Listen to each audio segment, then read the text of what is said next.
Nicely crunched through the gap.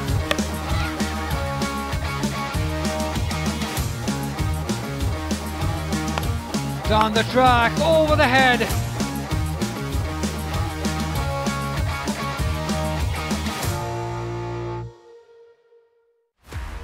A must-win game for the home team, who had arrived prepared for the challenge. Batting first in the second T20 International, Pakistan were off to a strong start. Opener Muniba Ali scored an impressive 45 runs, hitting 8 boundaries before the captain Fatima Sana took charge in an intentful, unbeaten 37. And a late trio of boundaries from Alia Riaz lifted Pakistan to their highest ever women's T20 international total of 181. In response, South Africa women suffered an early blow when Sadia Iqbal dismissed Tasmin Brits. And it's comfortably taken. Captain Laura Woolward still pushed through to keep her side floating, but was sent back by Nusra Sandhu. Again, Boulder! Unfortunately for Pakistan, Fatima Sana suffered a concussion and had to leave the field. Pakistan, however, remained in control. Sune Lees and Chloe Tryon put up a spirited partnership for the Proteas, hitting regular boundaries, but it wasn't enough to take them over the line. Of the last delivery, an excellent finish. With the scores now leveled, the third T20 International is all set to be a thrilling encounter. Can South Africa women secure their first T20 International Series win on the soil? Or will Pakistan assert their dominance? All eyes on the action that is about to unfold at Multan Cricket Stadium.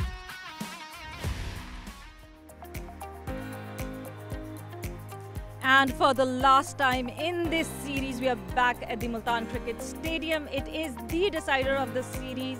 The third T20I of Trans Group presents Bank Al Falah Pakistan versus South Africa Women T20 International Series 2024.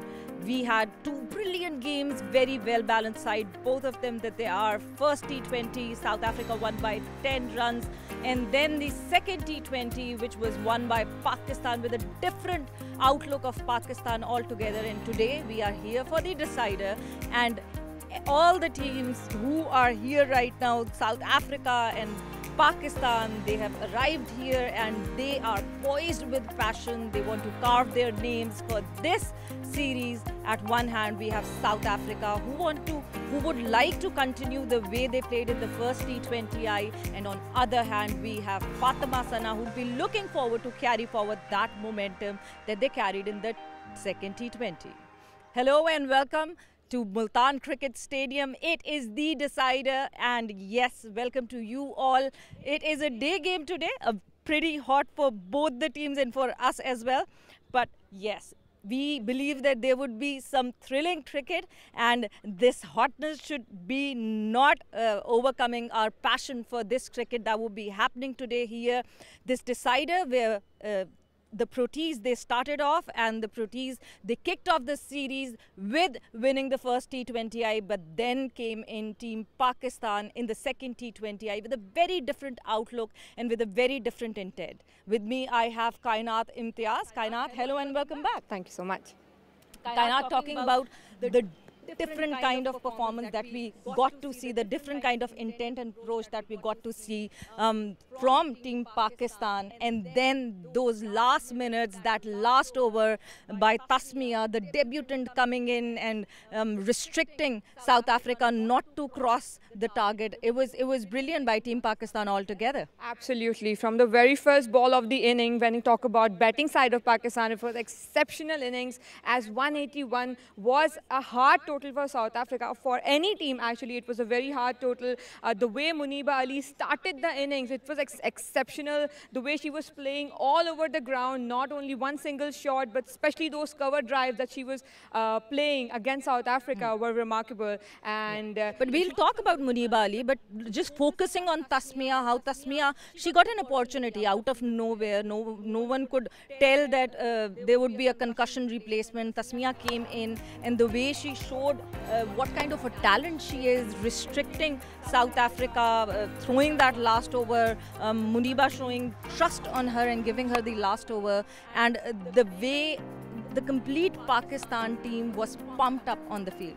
Absolutely. Well, if you talk about Tasmia, the character she has shown during those last overs was remarkable, as this is the time where the players are made. You have to trust the players to, make them understand the situation, the pressure, take the pressure and then deliver it at the right moment. She might have leaked a lot of runs, 45 runs in 4 overs, but the confidence she would have gained bowling that last over will be remembered by her for a very long time, and this under pressure game will be with her for a long time, and she will definitely come back stronger when she plays the next game as well. But talking about gauging the confidence, do you think Pakistan team, once they were just coming into this series, they had that confidence of beating South Africa last year, and the way team Pakistan has been performing in the complete year? On the other hand, South Africa was also performing in different regions. They just had a series with India in July, and they were just preparing these teams were preparing each other, and these teams were getting ready for the women's T20. Looking at the chart and the map, the way Pakistan performed from that South African series, moving towards this South African series, it has almost been a year that they have played South Africa, and they clean sweep South Africa in 2023. So looking at the games, Pakistan, they played against England recently, and it was a 3-0 loss. Before that, West Indies, and it was a loss of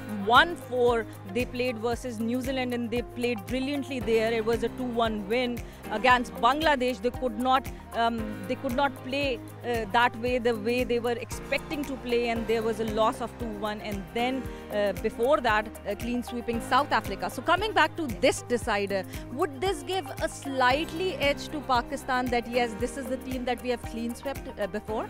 Well, definitely it will, but the fact that South Africa is also a different side, they have come with a different confidence, and because of the last series that they lost against Pakistan, they have come prepared. If we see the first game, they were completely prepared.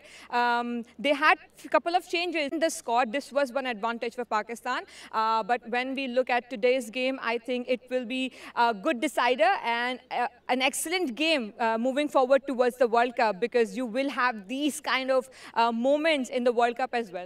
And when we talk about the outstanding performers and the bowlers that you mentioned about South Africa, another bowler that outshined from Pakistan side was Sadia Iqbal, and the way she bowled all over this series up till now. In the first T20, she had 3 wickets, and in the second she got 2 wickets, and she's been leading the charts when you talk about it. Sadia has that dominance right now while bowling from Pakistan. Yes, I would say that because she has been bowling in that power play time for a very long time now, and this is not the first series that she has dominated as a bowler. She has been dominating a lot of series and getting all those crunch wickets at the right time for Pakistan, especially during the power play, where you definitely need 1 or 2 wickets to get the hold of the game and be on top. So she has been doing that work for quite some while, and Sadia Iqbal, as she's leading the score chart with 5 wickets already in the bag, and today's game we are still expecting her to perform exceptionally well and taking all those important wickets for Pakistan.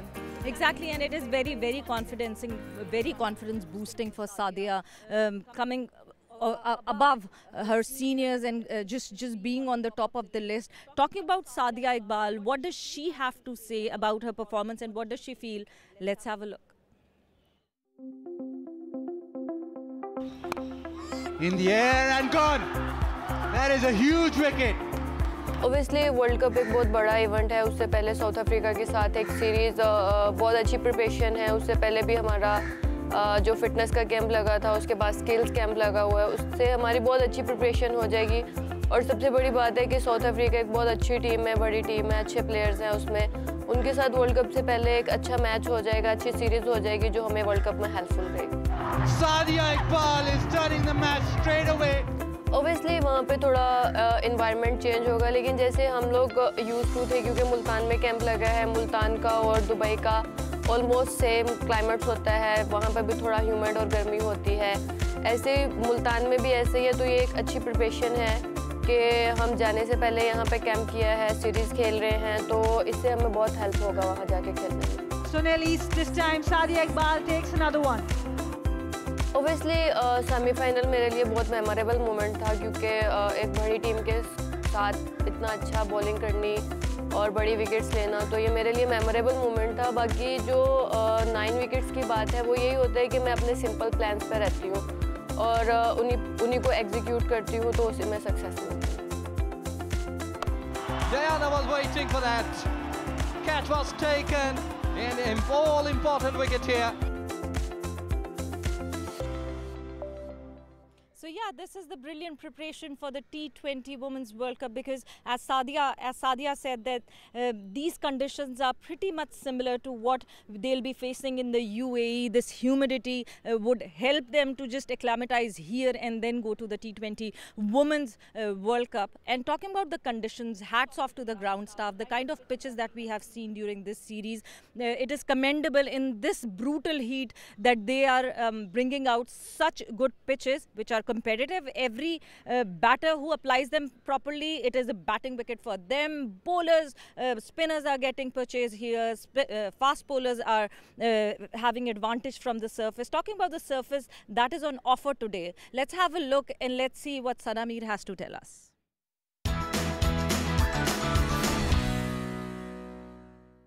It's an early start from Multan Stadium and the weather is hot. The temperature still remains 30 degrees, but the humidity factor has gone up. It's 67% humidity and the sun is out, so definitely a bit hotter than usual that we see in the evening. As far as the pitch is concerned, it looks quite similar. It's the same pitch that we played the second T20, a high scoring affair. The cracks remain same. There will be variable bounce, but there is one difference in the pitch. Last time it was really dry. This time, when you talk about the surface, it's really hard and you can hear it from the voice of the surface. So I do think there will be good scoring opportunity for the batters.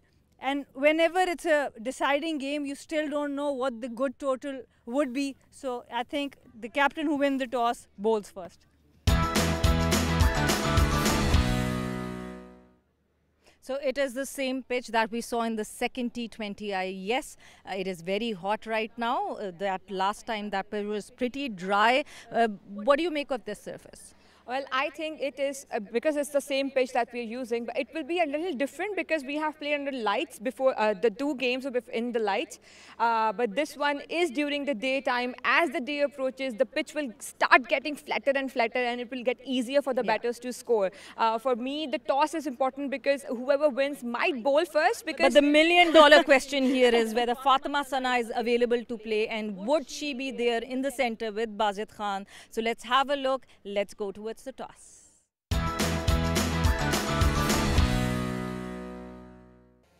Right, it's toss time here at Multan for the decider in the third T20I between Pakistan and South Africa. Multan has certainly turned up the heat.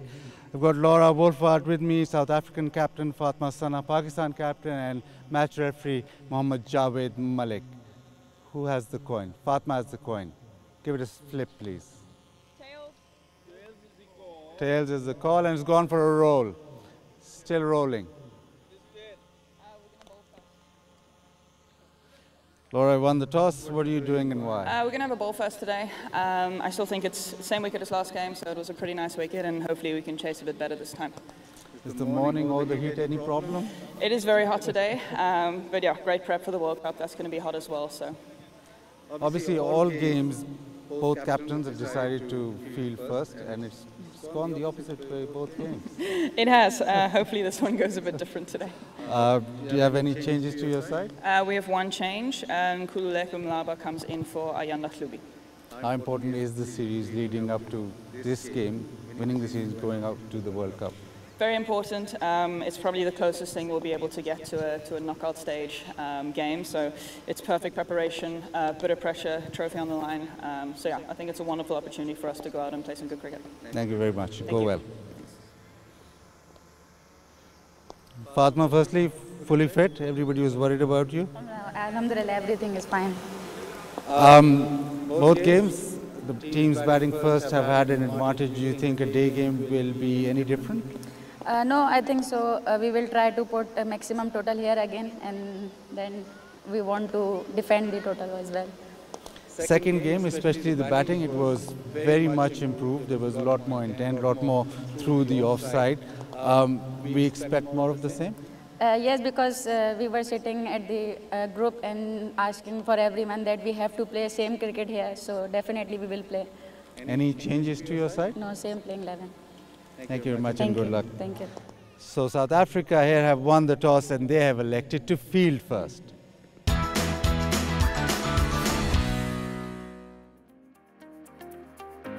So you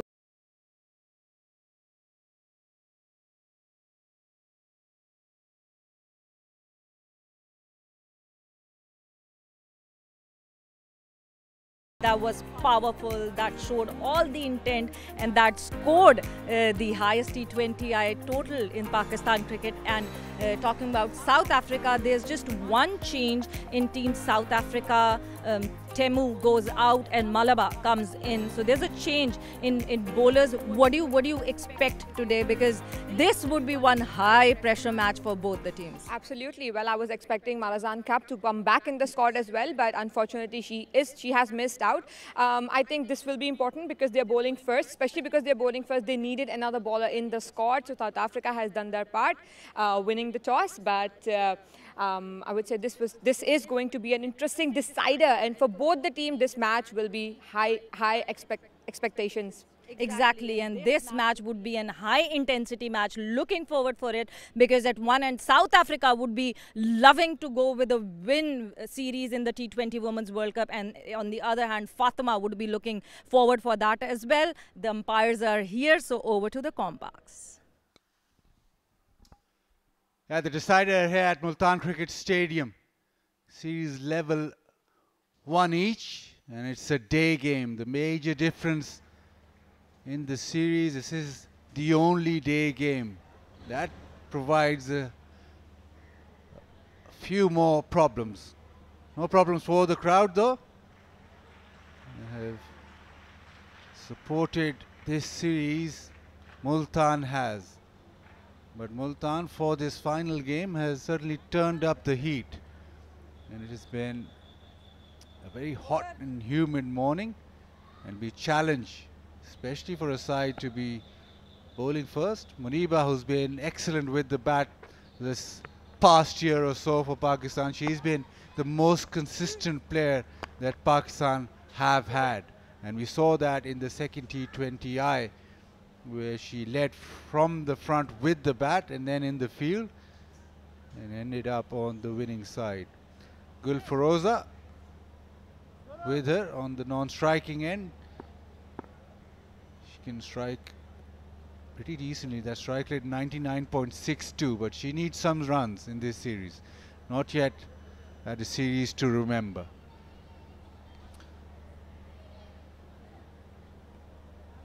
South Africa starting with spin. Chloe Tryon, left arm spin with the new ball. Expect more spin to be bowled today because of the fact that it's a day game.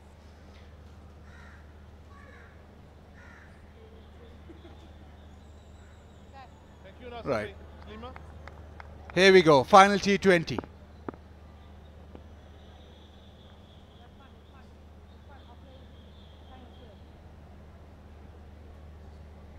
Not quite yet.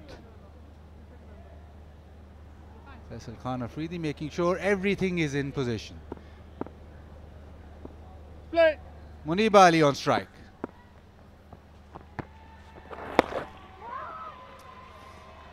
And a very good morning to Hijab. Hijab Multan has certainly made sure that we don't feel cold. Good morning to you, Bazid, and everybody who has joined us. Nice and hot here in Multan today. A beautiful shot. Straight away through the offside. This was a feature of her play in that previous game, being able to get runs through the offside.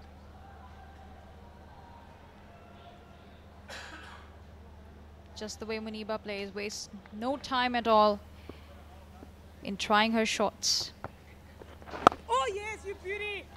Nice block on that occasion.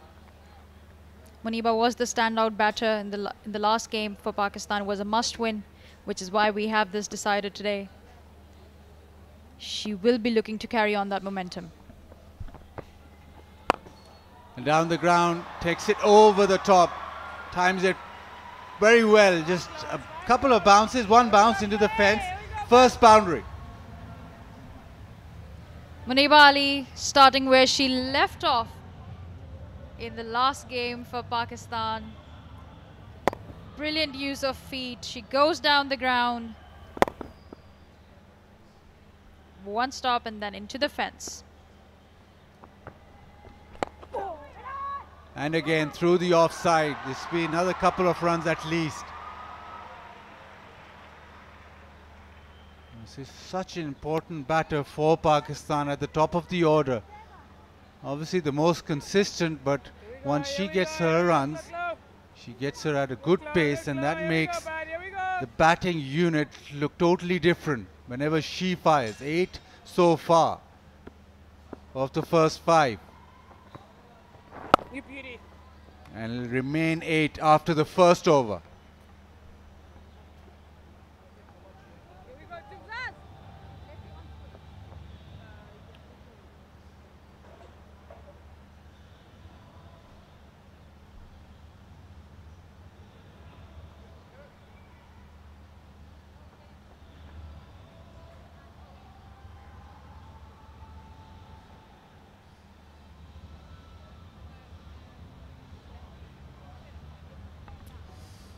Pakistan unchanged. South Africa with one change. Malaba comes in for Ayanda, and Malaba is a spinner, so they've gone for more spin as South Africa. Now stats man just saying that there is a change for Pakistan technically, because Fatma Sana went out as a concussion substitute, so he comes back in. So yeah, technically there is a change, but we'll stick with no change. Toomey with the new ball.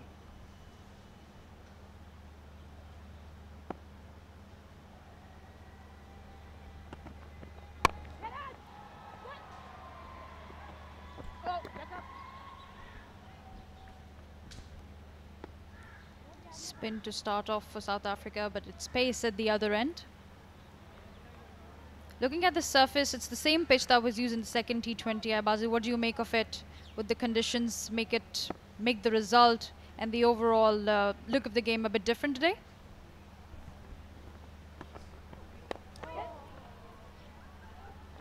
Yeah, normally day games in Multan, especially the T20s that you've watched during the PSL, is a vast difference in day games. It supports batting first, so I was slightly surprised South Africa went the other route.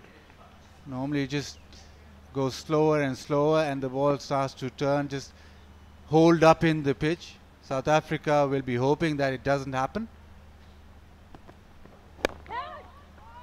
But also the fact that it is quite an ordeal. You feel 20 overs and then come out to bat. So you've already drained a lot during those 20 overs. So yeah, it is a test. Laura said that it's a huge test, the heat and the timing of the game, plus the fact that it is a decider, so ideal preparation for the World Cup in UAE. But yes, I reckon you want to bat first and then attack with spin. So this might just, at the moment, you must just think that it will support Pakistan. Oh, beautiful delivery, seams back in. This is what she does, attacks the stumps. Got Gulfaroza on strike. 4-dot deliveries from Toomey. Gulfaroza not among the runs in this series. She is the local hero for Pakistan here. She's the local girl. And she'll be looking to rectify the situation today in the decider.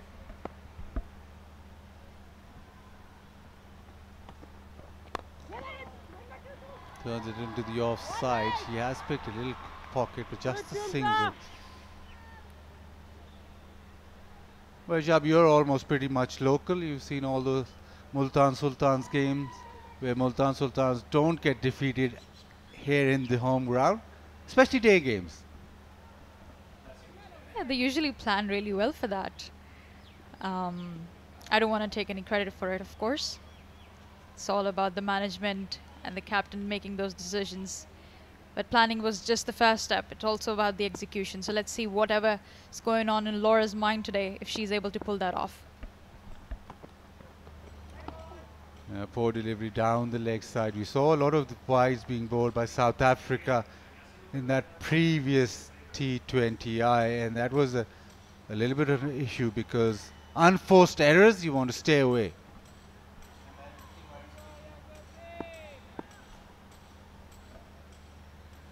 Absolutely, this time she had to make a little bit of adjustments. The left-hander on strike. That's wide outside the off stump. So one down the leg side, one wide outside off stump. It is the left hand, right hand combination at the top of the order, but you would expect better discipline. South Africa had 11 wides in the previous game, so it's an issue that keeps on popping its head up. Lovely shot through the offside, but protection. Pakistan doing well. After 2, they're 12 without loss.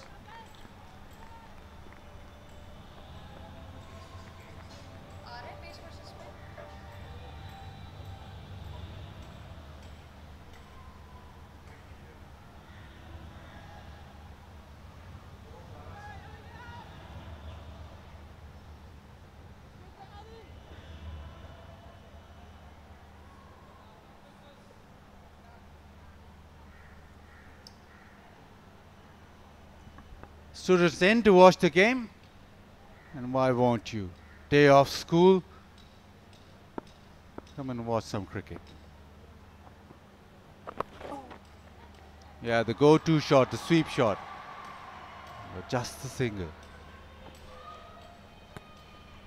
That's the shot we have seen Muniba play whenever she's in doubt. She goes down on one leg, wants to sweep it, was able to collect 1 run as a result.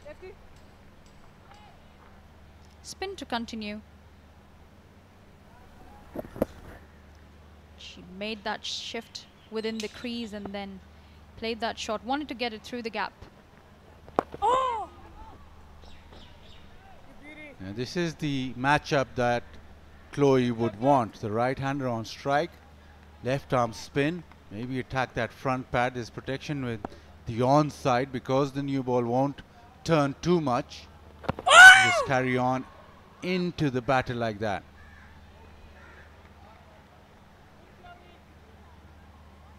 Gulfiroza will have to be careful here. She wants to get those runs. She does not want to play a lot of dot balls here.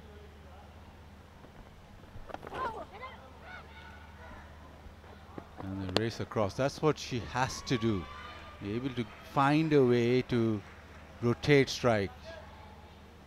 You don't want to get stuck at one end. Yes, we know she can hit those boundaries. She has power, but to be able to work with power, you also need rotation of strike. Very important. This one has gone in the air, but won't carry to deep mid wicket.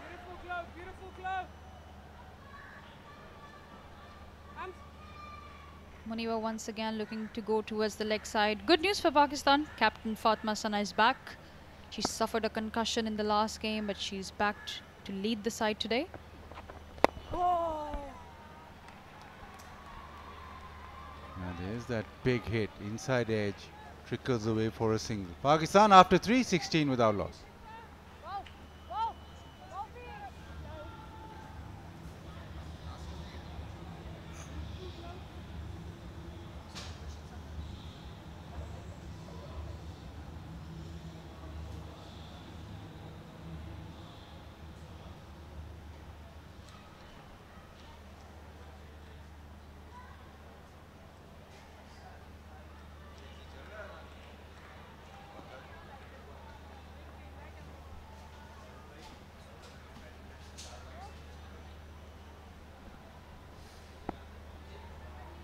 Change in bowling.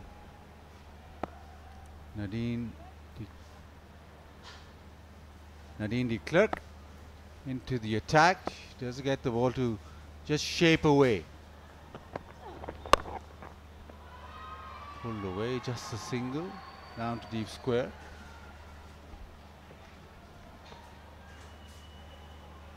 Nadine pulled off a brilliant catch in the last game. She was also economical with her spell. This is a good option for Gulfiroza to go for those runs. Right now, Muniba Ali is on strike, who's been brilliant in this series for Pakistan so far.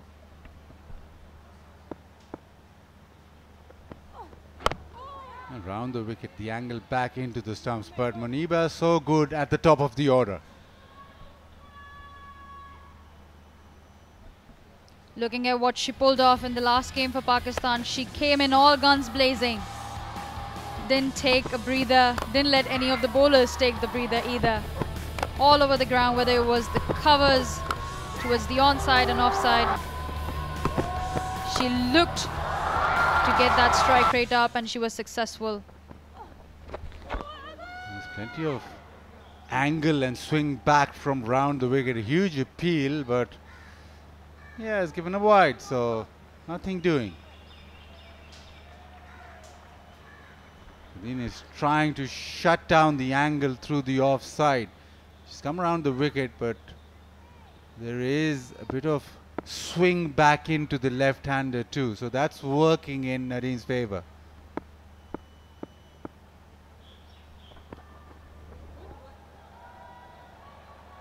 What's happened there? And the ball just slipped out of her hand as soon as she was ready to deliver. A few smiles around. Have to reload that one. Yeah, only slightly humid is Multan, so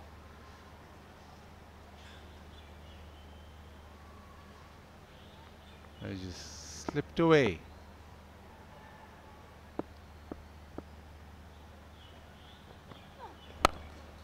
The angle back, but worked with Muniba. Muniba has hit that beautifully over a wide long on to the fence. Nadine was trying not to give a lot of room to Muniba to score on the offside, but Muniba said, leg side I prefer. She'll get those boundaries however she can. It was in the air for a while. Well connected, well timed. She gets 4 runs as a result of that. Yeah, again round the wicket. This time no run. But Nadine, she's an all-rounder. She was in the ICC's Women's ODI Team of the Year 2023. Also as an all-rounder, she bases her game around one of the greatest, Jack Callis. Sweep shot. Nicely worked with the angle. Now the thinking behind that is so good. Muniba is looking for gaps through the leg side. She's hit one over the top. Now she knows that fine is up in the circle, so suddenly goes with the sweep shot. That's why she's so dangerous up the order. The shift that she makes within the crease, the premeditation of the shot, that's what disturbs the line for the bowler as well. That one in the gap through square leg. Timing is good. Timing is very good. So that races away to the fence. Pakistan on the charge. They go to 27 after 4.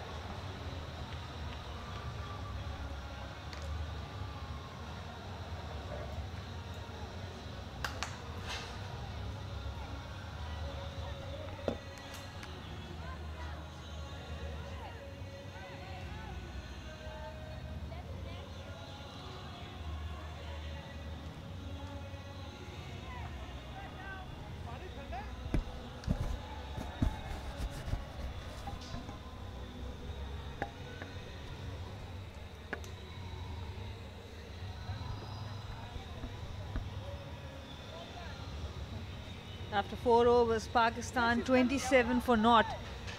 And Muniba Ali has looked really good. And that's the last boundary from the bat of Gul Feroza, who has been struggling in this series so far, but hopefully with this boundary will gain some confidence. With me, it's Kainat Imtiaz. Kainat, was this a good toss to lose? And with that, non-Kololiko Mlaba has come in. Yes, Kainat, about the toss.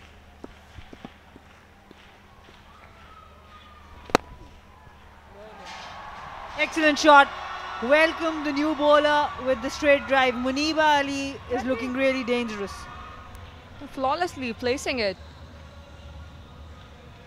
right beside the bowler. Looked effortless. Just standing where she was, just placing it towards the straighter boundary.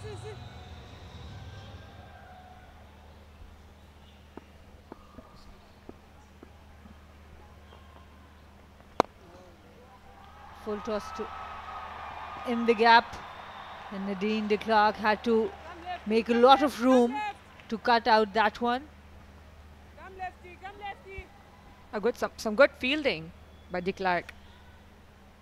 Good athleticism.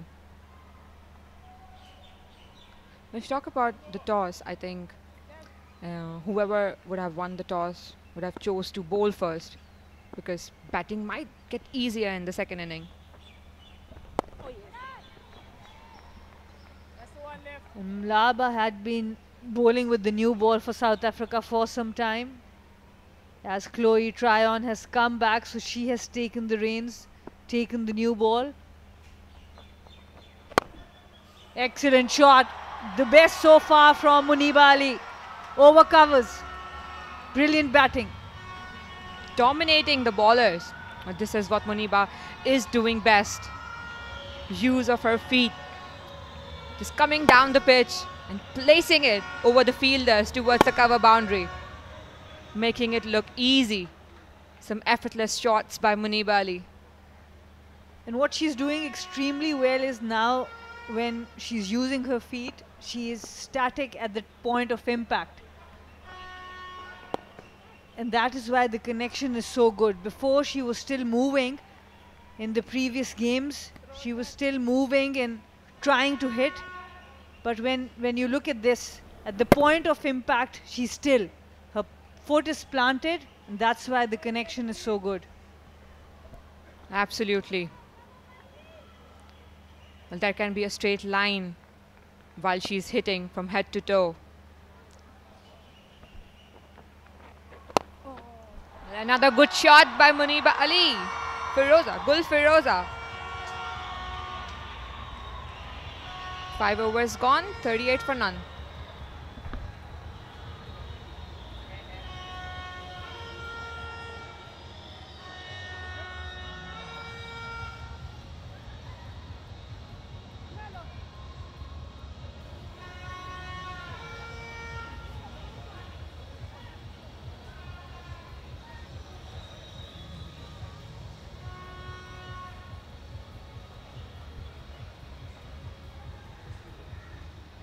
Pakistan batters making use of the good pitch in Multan stadiums. 42 for naught. Muniba on the charge, 27 of 18, and Feroza following behind her. And she's playing so well that the connection looks exactly like Muniba as well. Use of her feet with the full face of the bat, and the impact was excellent. That's better from Muniba, giving respect to the bowler. Enery Dirksen this time has been introduced to the attack. She has looked good over the series. Has taken 13 wickets, still new in the T20I's international matches, but overall bowls with control.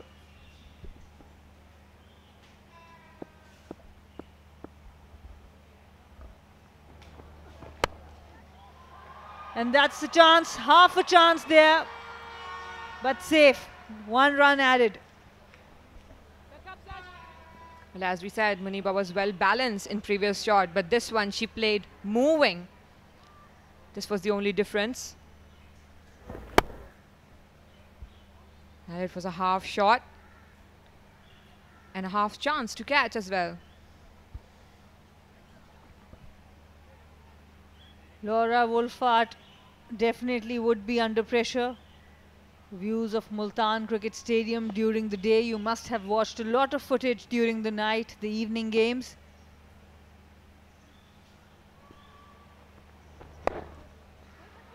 That's placed quite well. Excellent timing there. And again, it's Nadine de Klerk at the boundary. A good boundary rider is always important.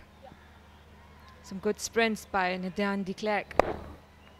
Well, they're trying to get the maximum out of this last power play over. A strong stop by Nadine de Klerk.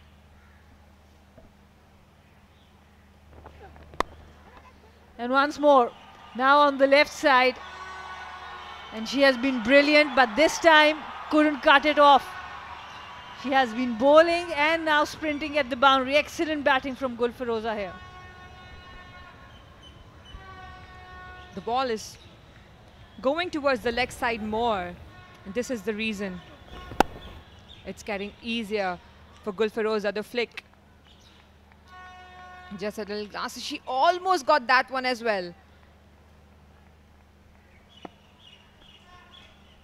Gulfiroza's balance on the leg side is generally pretty good.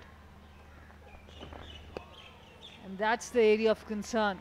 Outside off, she sometimes looks vulnerable here. But within the stumps, she looks quite solid. Well, this was a better line from the bowler. Completely missed the line, Gulfiroza. Last ball of the power play. She wanted to go big.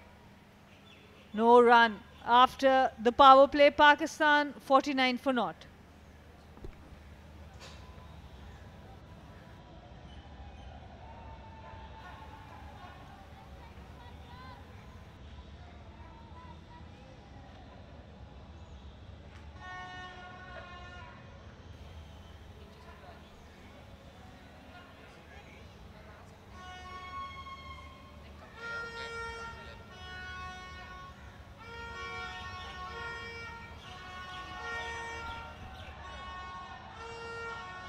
Good power play, very good power play for Pakistan. 49 without a loss. The best power play so far in the series. And it's mostly from the bat of Muniba Ali. She's looked extremely good. Went onto the leg side for big shots, and then Gulfiroza joined the party as well. Down the ground, Muniba looked comfortable, but the best of the lot over covers. Excellent use of the feet, excellent contact, and Gulfiroza followed. A lot of pressure on the boundary riders from Pakistan. So overall, Pakistan in a very strong position after 6 overs. Then Gulfiroza playing on 18 and Muniba Ali on 28 of 20 deliveries. Muniba seems to be in form of her life at the moment, as she's been performing in every game.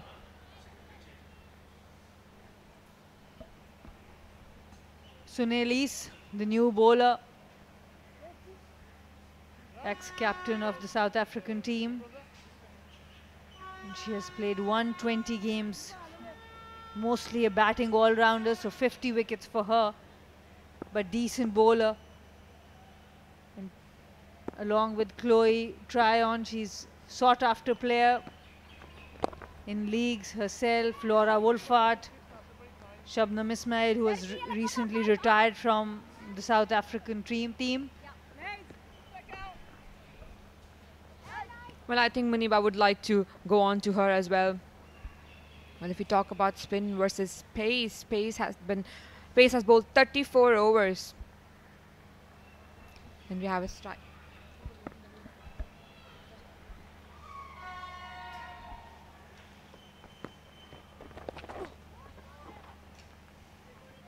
Yeah, you're talking about the pace and spin comparison, the economy for spinners has been much better, 6.65.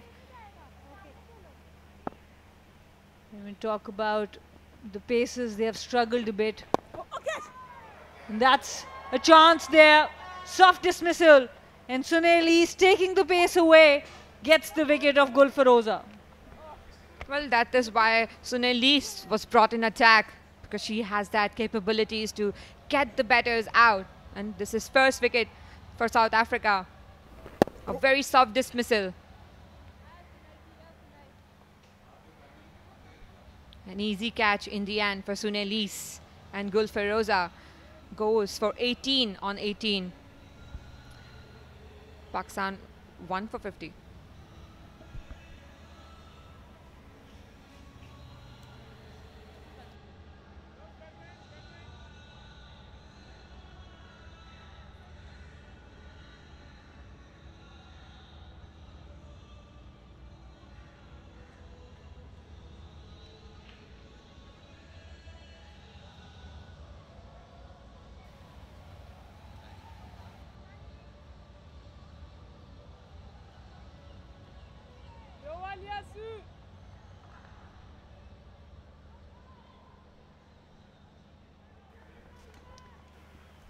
And with the loss of wicket, Sidra Amin walks to the crease.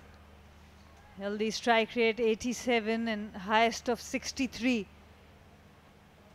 She has generally opened the innings for Pakistan, but with the new batting setup, she comes one down. Bisma Maroof retired earlier this year, so Sidra Amin taking the important one down position.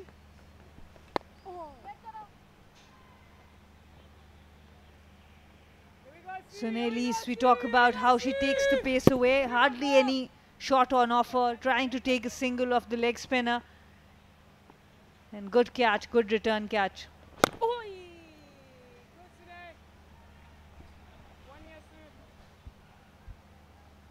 Well, after Bisma Maroof, Sidra Amin is taking that place.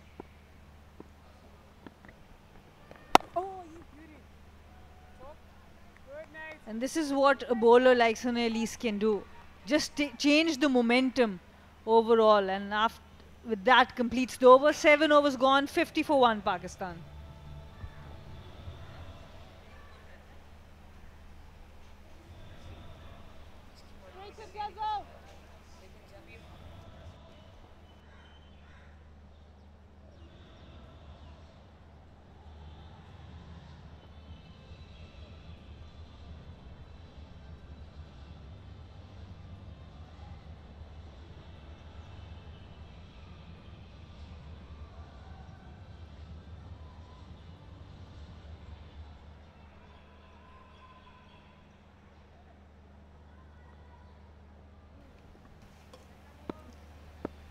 Six bowlers have been used in 7 overs.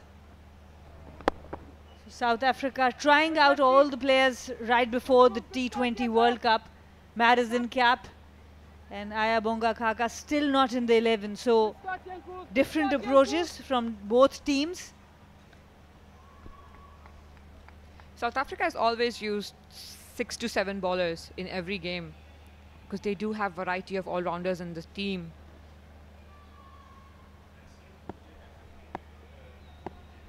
This does look like they're a very settled team. And the senior players like Madison Cap has played so many games that they don't feel the need to play her in every match leading up to the T20 World Cup. Good shot by Sidra. Should be 2 runs. Muniba declined. There was a misfield as well. Could have been 2. But they settled for 1 only. And Sidra will try to get her strong positions and then keep this strike moving.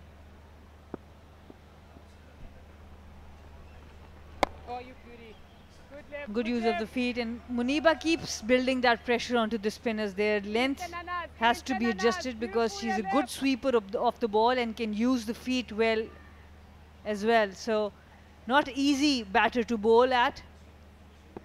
The two leg spinners from Pakistan, Aroop Shah, the under-19 captain, and Tuba Hassan.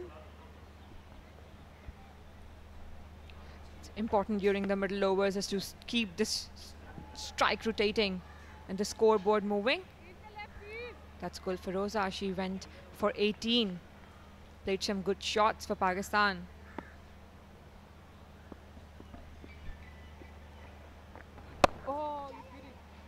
Opening up the offside. Single to finish this over. Good over from Laba. After 8 overs, Pakistan 55 for 1.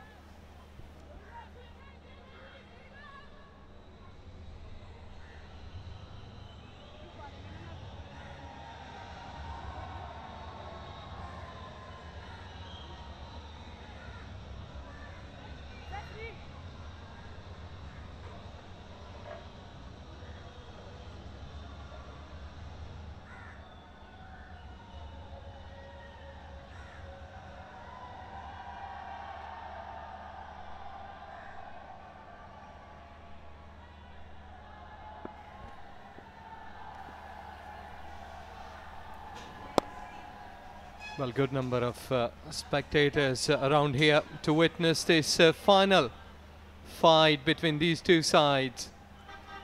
So far, it's 56 for 1. It's another batting day. We did see that Muniba Ali keeping her form, 83. Strike rate is 118. Well, so far, she's having a good 2 games. Absolutely, Muniba has been the pillar for Pakistan batting. We saw her fall early in the first game and we saw Pakistan struggle as well. She gave a brilliant start in the last game, owned the power play, made the impact early on, and she's looking to do the same here today as well. But of course the conditions would be a little bit different. It's a day game.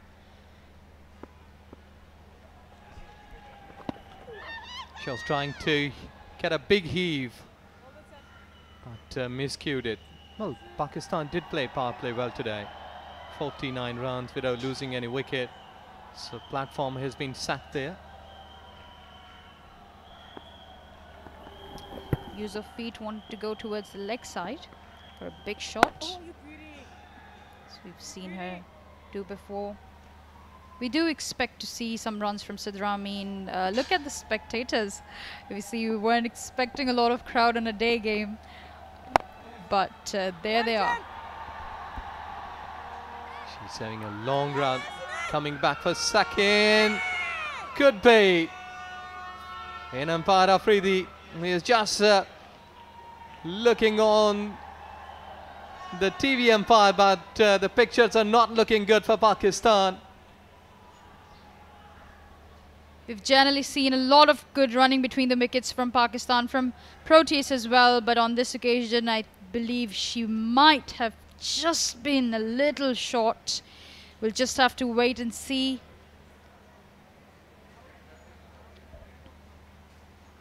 The decision has been thrown towards the third umpire.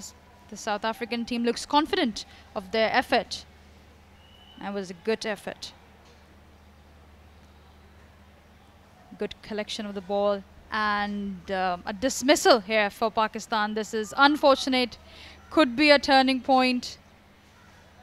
Pakistan had gotten a good start, but seems like a clean throw, and she took off those stumps in a matter of milliseconds. Very quick there from the bowler, Sunelise. Wonderful collection. Look at that. The batter is short. Yes, excellent work. She collected the ball quickly, planted her feet there, and there you go. That's the red light. You can't go further on this 22-yard here in this big game. You will have to depart. A little lazy. This will hurt Pakistan because it's Muniba Ali who was at the end of it, who got the short end of that stick, and she has been the standout batter for Pakistan, but on that occasion just a little bit lazy. Maybe a dive could have saved her, but unfortunate for Muniba, she has to walk back. Pakistan 58 for 2.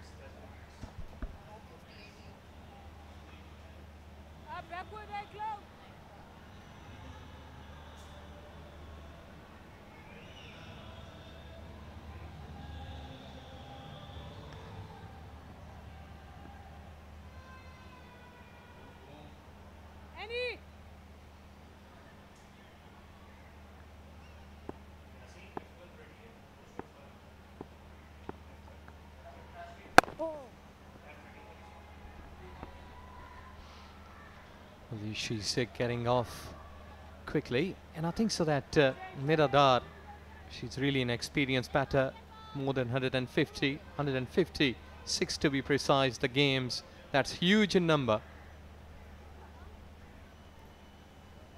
We have seen a bit of a difference in Nida's performance in this series as compared to the past couple of months.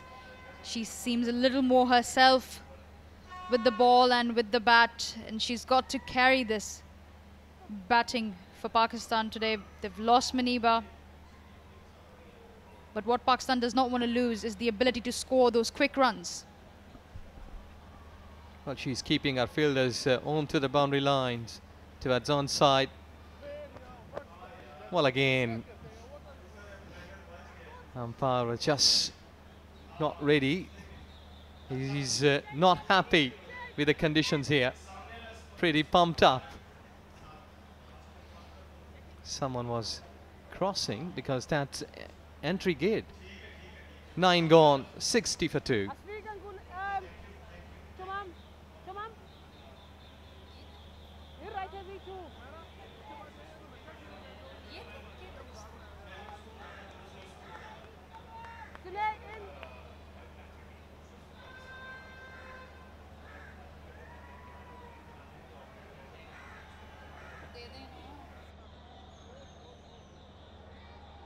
Lefty. Lefty. Lefty. Well, Pakistan was flying, but there has been breaks after that run out. Really brought in back, and there you go, Sashni Naidu. Just one wicket in this series. The full toss, just played away towards onside, but just settling for a single. And that's been signalled a no ball because of the height. Nida would be disappointed. She couldn't get the most out of that full toss, but way above the waist, and it's been called a no ball by the leg umpire. So Nida will be facing for that free hit. Sashni Naidu has made her debut in this series, and she has been brilliant so far for South Africa. So just gone down to the deep mid wicket. Aerial route, gone for 6.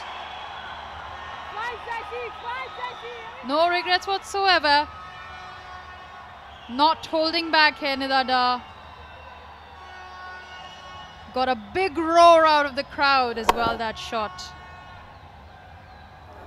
She goes towards the leg side, she favors that side, and she gets the maximum out of it. Nida is on the charge. Yes, excellent. That was required here at this very stage, because Pakistan, first 5 overs, they were brilliant. But 2 wickets, just keeping their momentum slightly on to the slower side. Down the leg side. Direct throw on that occasion. The batter is within the crease. Nida can get the crowd on their feet any day. She has the magnetic pull, and she has those performances. You can get them excited. You can see for yourself. They're dancing, enjoying. Exactly. Climate doesn't matter. It's the love of cricket at which spectators are showing here.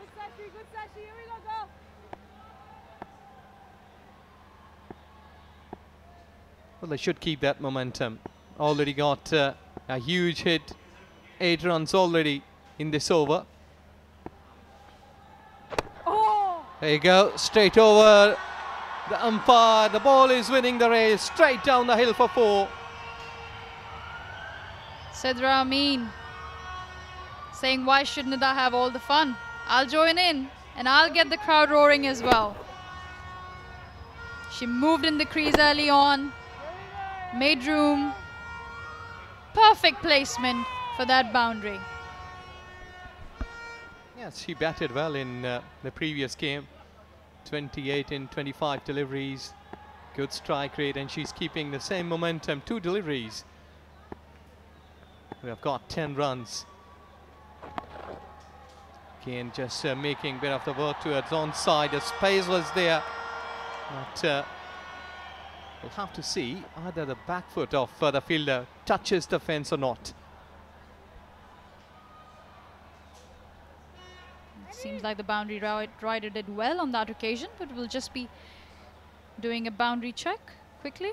It's not a boundary. Good effort in the deep.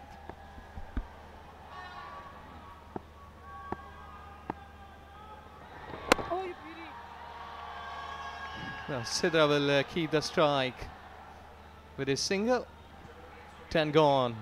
76 for 2.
For the first 5 overs, they didn't blink, but now the 2 wickets.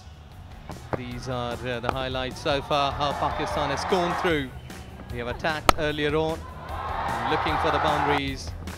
That's really a positive cricket, what we witnessed here. Look at that, no risk, straight down the hill. They've got everything in their pocket today.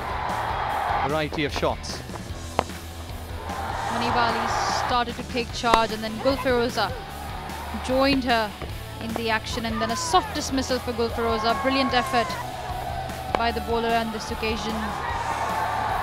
That brought back Sidra Amin to the crease, and then the unfortunate run out of Munib Ali that brought in Nida Da into the action.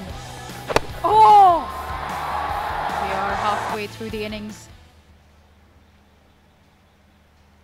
2 wickets down for Pakistan. A lot of experience on the crease for Pakistan though. Sidra Amin and Nida Da. Sunelise will continue.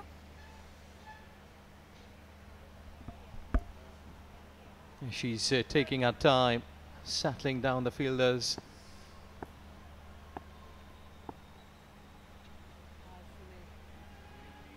Faisal Afridi today really busy. She's just gone, played across. And I think so that South African captain must be happy how her bowlers have been performing at this stage. Yeah, there's not a lot for the bowlers in the pitch. Does seem to favour the batters at the point, but South Africa has done well so far. Get down on one leg and plays it across for the sweep. That is a go-to shot. You can expect that to come out almost every over from Nida. And speaking of Nida Da, she is now the highest run scorer.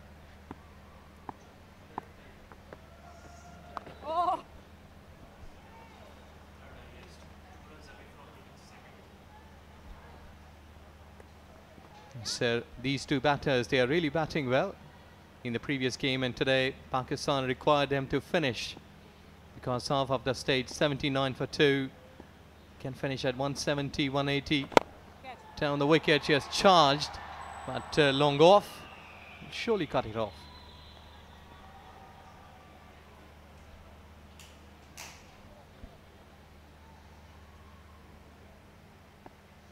Four singles in this over so far.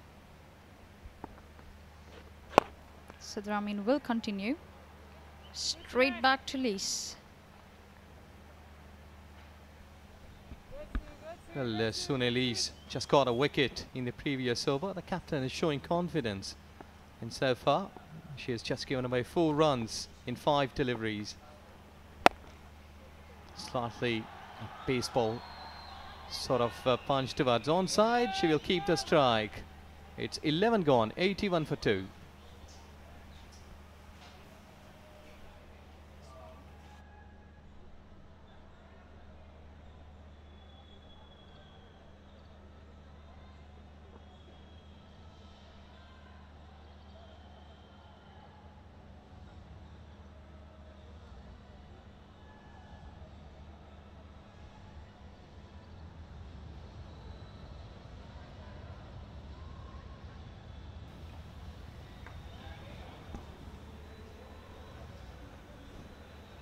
Lovely, beautiful green fields, pathways, and along with that the ancient cities, culture of this Multan beautiful land. Well, today it's a clear sky day game, and players they must be looking to perform better. Down the leg side, gone fine. Keeper couldn't hold. And ball goes for 4. Sidra Amin with a bit of a risk there from her. She's looking to score those runs quickly. She moved her feet towards the offside and then placed that ball perfectly. Keeper had the chance to stop it, but was a little bit too late. And that adds 4 runs. Boundary on the first delivery. A bit of back up length delivery, played down to the leg side. Well, she is middling the ball well. Would be a decisive, might be a decider factor, this Sidra Amin's batting. It's extremely important, these middle phase for Pakistan batting. We've seen them start well, we've seen them end well, but this middle phase, the strike rate and the way that they score these runs will matter a lot. How do they accumulate them and accumulate them fast? Square leg comes in 30 yards. Slower one, played at sweeper cover. The chase is there, but they are settling for a single. Not easy for these players today out there, Ajaz. Multan has turned up the heat. Generally, we've seen good running between the wickets. We've seen brilliant efforts in the field, but this is a different challenge altogether.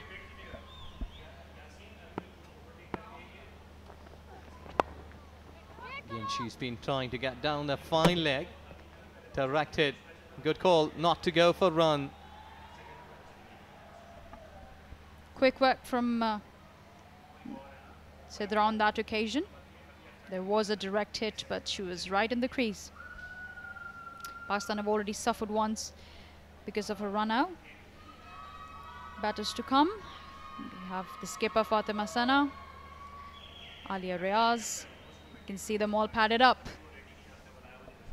Yes, another like 10 to 15 deliveries, 40 quick runs. Oh, she was just trying to go towards offside. Lost her balance completely on that occasion, Sidra. It's been signalled a wide. The bowler, she wanted to go for a big shot on that occasion, but completely lost her balance. Nevertheless, it would be reloaded anyway. Again, slower one. She's using those kind of slowers quite regularly, Drexen, but not been productive so far. She got that boundary on the first delivery of the over, but Anna Reid Eriksson has done well with the slower ones to make sure that there are no more than one boundary. Still got 2 deliveries to go.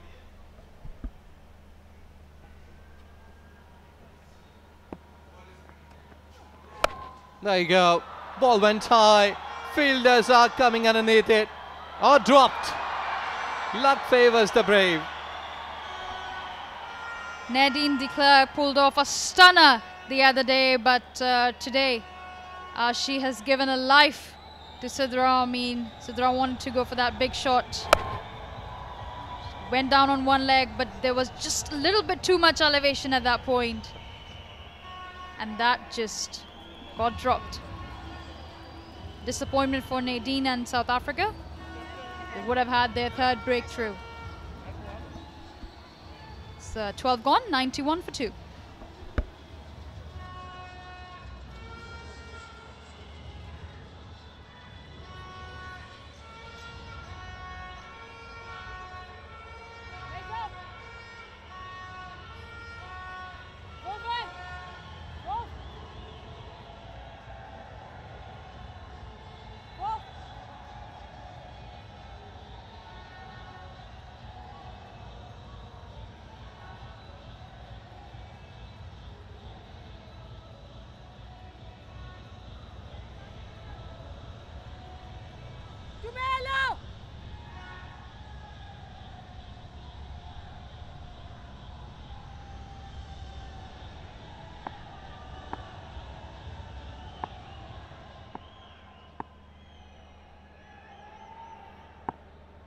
One for 2. Malaba. Big hit, leg side, in the gap. Just a single.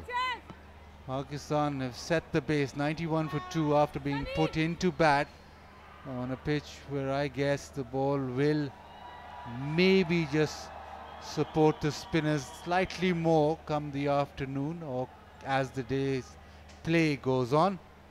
At the moment, Pakistan will be pretty happy with how things stand.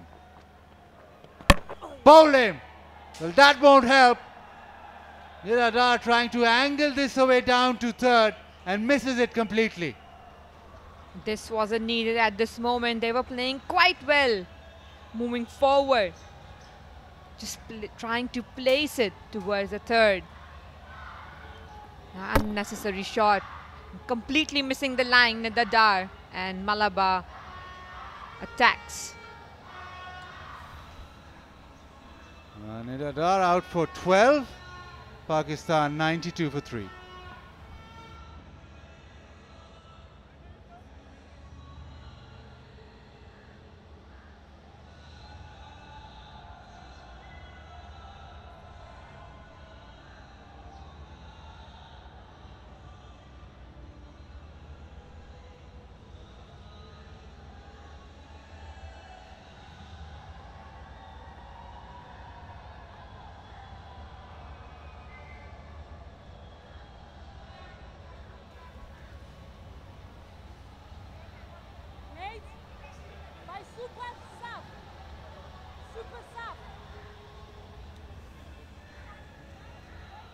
Fatma Sana, who's been impressive with the bat throughout the series.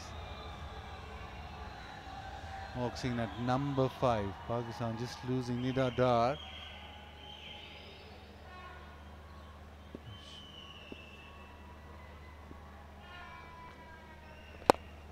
In the air straight away. Oh, just over the top. Just manages to chip it over the top. While attacking from the very first ball, she wants to dominate this innings as well.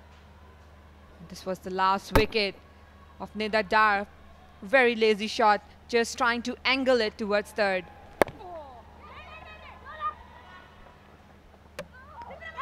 And Fatma wanted a single. A misfielding by South Africa. But South Africa has been clumsy at few occasions today. Yeah, in the series, a slight surprise because Pakistan have been good in the outfield. They've caught their catches. South Africa, on the other hand, there's been unforced errors with the ball in terms of wides especially. And then their fielding hasn't been spot on. This is a check for a run out. Oh, she's safe. Almost, is she?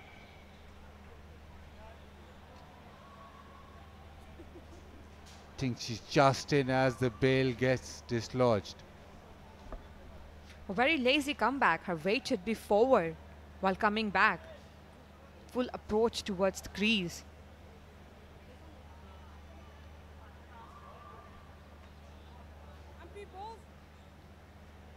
Might be just saved by inches.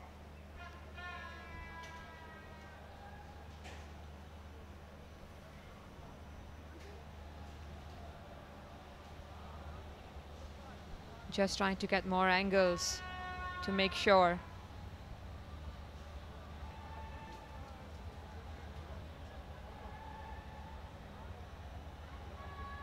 Here we have another angle.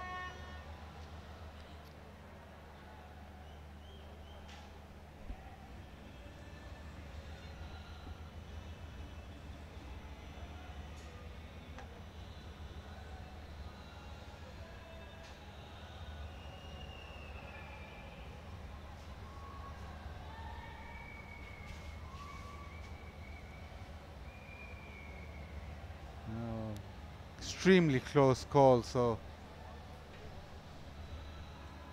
making sure that you get to the correct decision.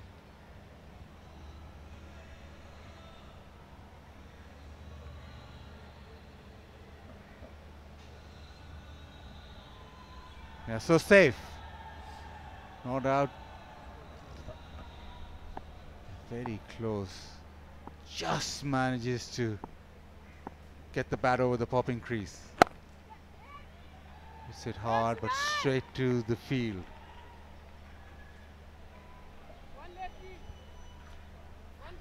Sidra Amin is trying to hit the ball hard instead of just placing it between the gaps. Oh, this time turn off the surface, misses everything. The expectation from the keeper was that this should have hit the stumps. But it's just turned and it has gone to the fence for 4 byes.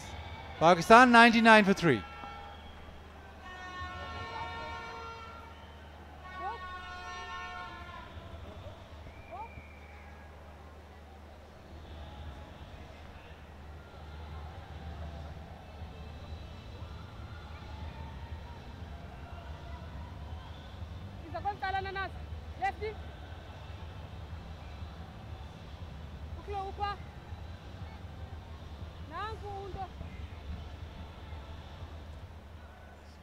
Current run rate 152. We want to get to over 160. Previous game Pakistan got to 181, which proved enough. This was the attempted run out. A little bit of confusion, just casual way of getting back, and almost cost Sidra Amin.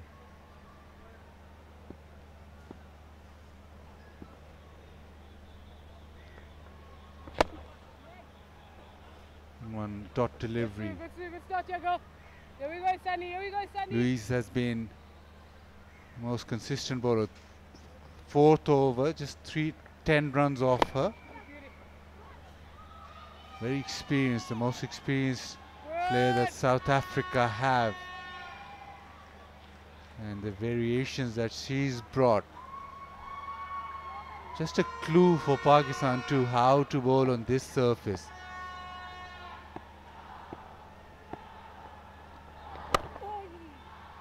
Don't give the batters a lot of pace, but this time around Sidra has made her own pace. Backs away, thumps it through the offside.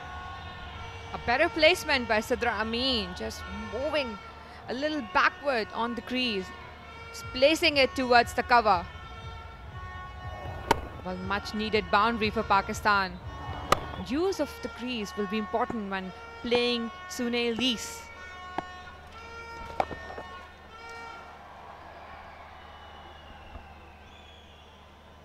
Importantly, the boundary of the over, but make sure that you build on the over. Gets to a single. 28 of 28 for Sidra.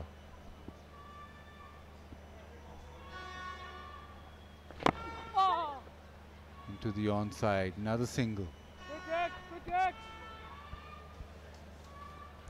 Fatma also trying to hit the ball hard. This has always been effective for Fatma. At the moment, she's playing ball to ball. Backs away, hits it down the ground, doesn't carry too long off. So the single, that is 8 of Louise's last over. She's done for a spell, 4 overs, 1 for 18. Pakistan 107 for 3.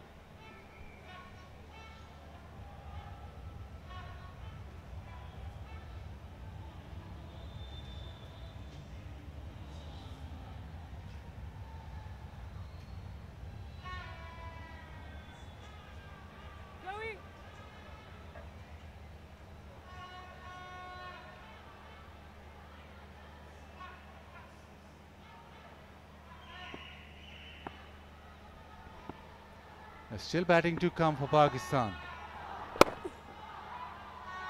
This is straight to the fielder on the offside. Malaba into her 4th over.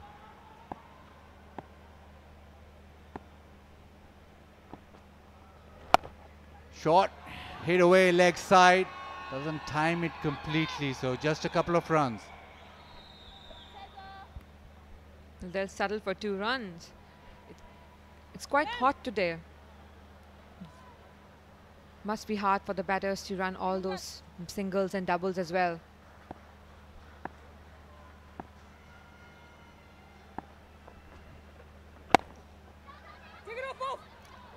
Quick single, oh, direct hit. Direct hit would be very interesting. Laura's disappointed because of that fact. Well, trying to take all the risky singles at this point. And almost reached back.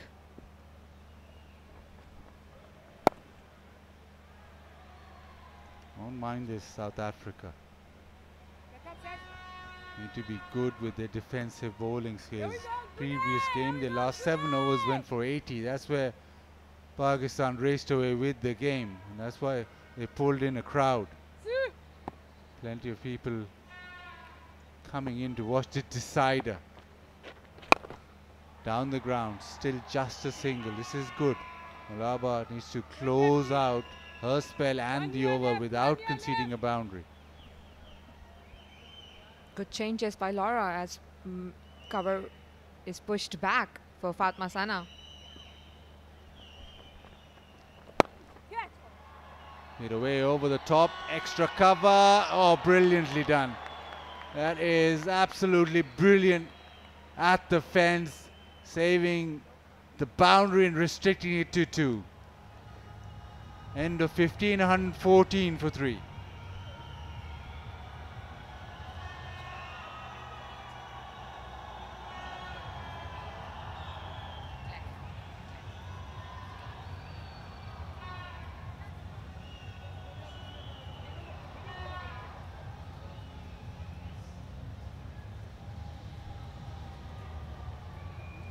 Chloe.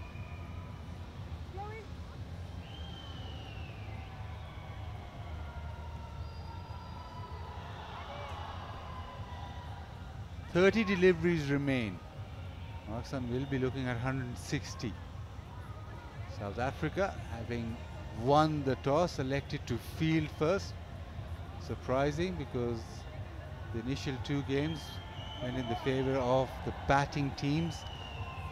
And normally in domestic games, T20Is or T20 domestic games, day games, batting first is the way to go. It is hot and humid, but still Multan has turned out to support Pakistan, and hopefully for them, Pakistan do win the series. Now into the final 5. Chloe Tyrone into the attack. South Africa has gone with 1 extra spinner today, so they have the option of making sure that their spinners bowl as deep as possible through the game. It also works in Pakistan's favor. Pakistan also have spinners who would enjoy bowling on a slightly slower surface. Chloe. Good bowling, just keeping it outside the reach.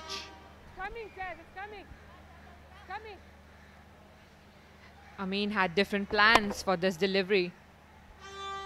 And Fatma Sana almost halfway through the crease.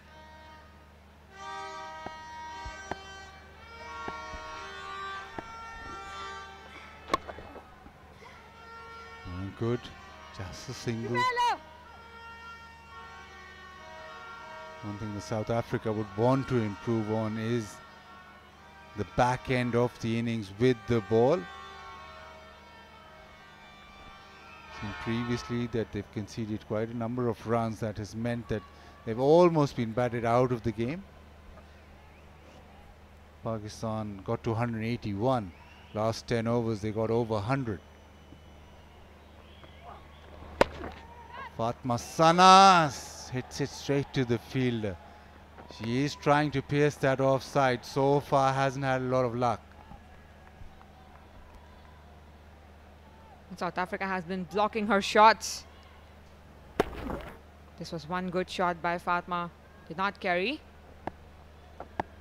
And a misfield.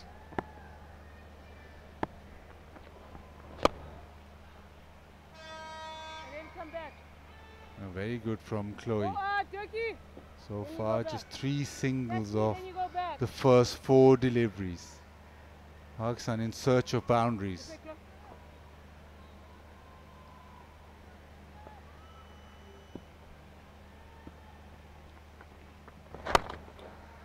Follows the length is very good.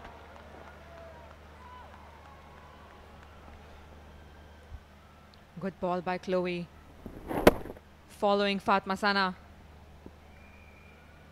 It's getting harder for Pakistan. This time over the top. Bit of length provided and just gets underneath it. Fatma Sana has managed to hit it over point to the fence to end the 16th over with the boundary. Pakistan go to 121 for 3.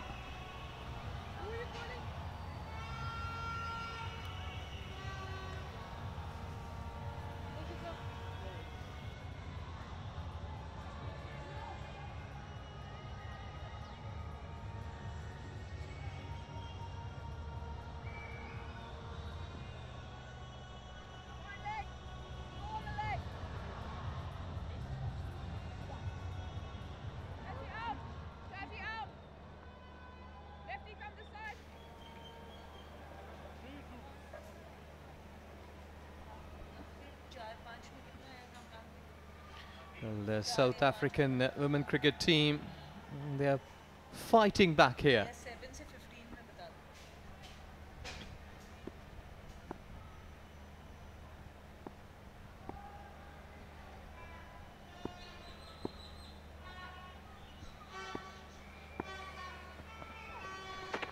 Well, she was reading her, trying to make some room.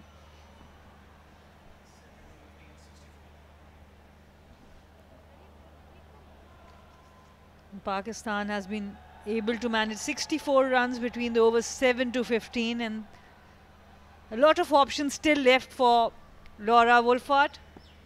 Tumisa Kakune still has 3 overs. She's gone towards onside. Deep space, but they are looking only for a single. Well, no, I think that their bowlers, they are also getting some confidence. They have been able to restrict Pakistan, the kind of start we had in the power play. I do feel Pakistan would have wanted 10-15 runs more at this point. Now it's up to the last 4 overs. Yes, they need to finish it high, Pakistan women cricket team, because they started well, 49 in first 5. So there should be some big overs now. And we talk about the variable bounce. This one kept low. That is why Fatima Sana was not able to connect fully, because this pitch is being used again after the second T20. It will be interesting how it will play in the 4th innings. The next one. Yes, especially when South Africa will be batting. So Pakistani spinners, they must be looking to attack. And the spin bowling coach, Abdur Rahman, and Mohammad Wasim, the head coach. And I do feel Nashra Sandhu is the most dangerous bowler from Pakistan on this pitch. She's trying to back away, but couldn't find the gap. And the intention is good. This is what Pakistan batters were not doing before. At least he's trying to open up that offside. And that is extremely important, that you're not only looking on the leg side for runs. Good one. Excellent bowling. Well, South African bowlers, they really come back into this game. Absolutely. The pressure is on Sidra now, because it's almost run a ball, and in the middle you would want to play a bit higher than that.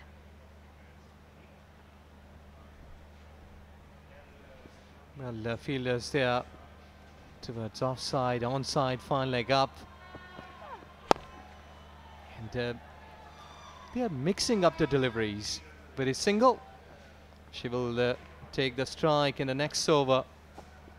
With his 17 gone, 1, 2, 6 for 3.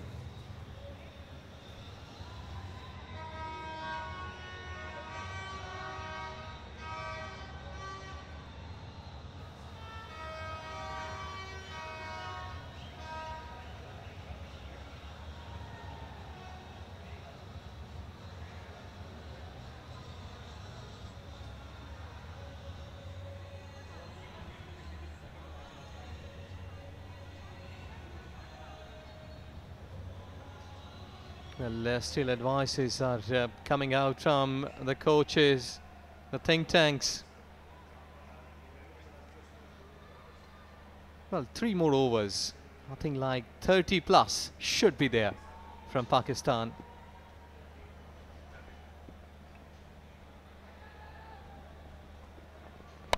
There you go. She's gone straight. Enough legs into the ball for 4. I was waiting that maybe there will be a dive.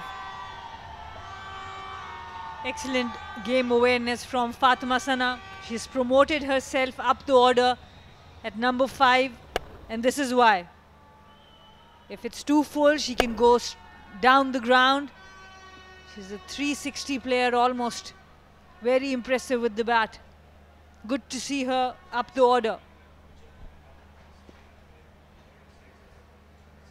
Yes, She should be batting more aggressively now because it's a big game, the big final, and your performance matters.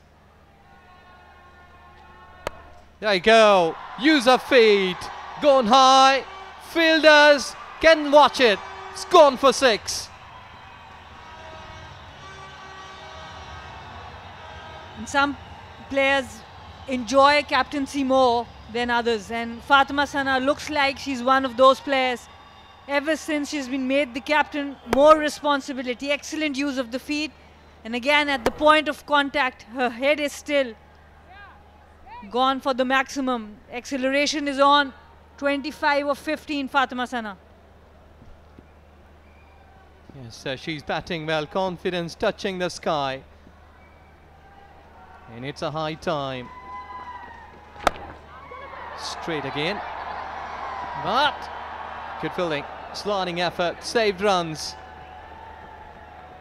And this is the speciality. You can't say she's just a hitter, because she's not only targeting the leg side, she has an open face of the bat, she has access to the offside, and she has access down the ground, which is extremely important.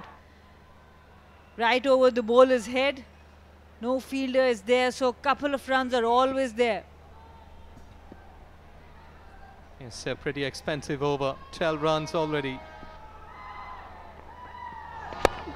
Slower one, it's gone high, into the hands.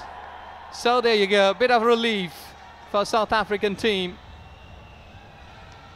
Very well bowled by Tume Sekakune.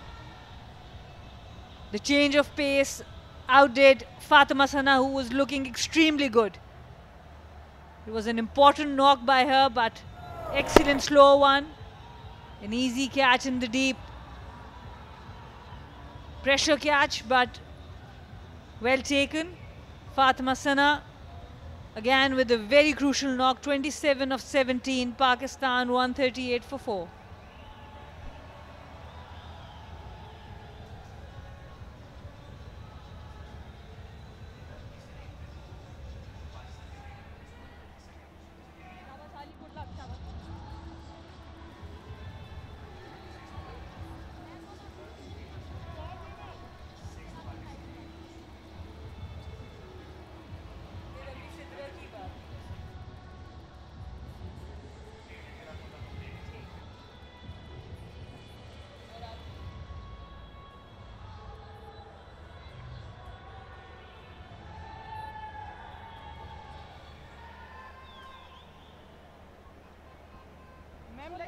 Alia Riaz comes in, a hard hitter, really a good spot to bat on when a platform has been set over 1,000 runs in T20. Highest 57, but we may see a quick fire from her.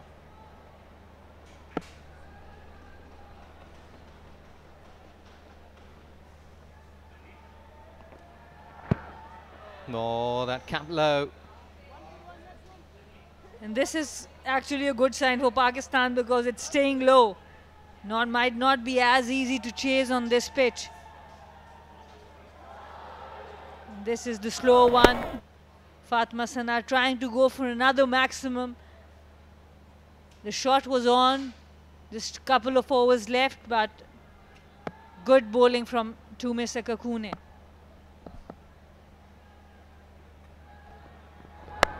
There you go. Into the slot, but fielders patrolling at deep mid wicket.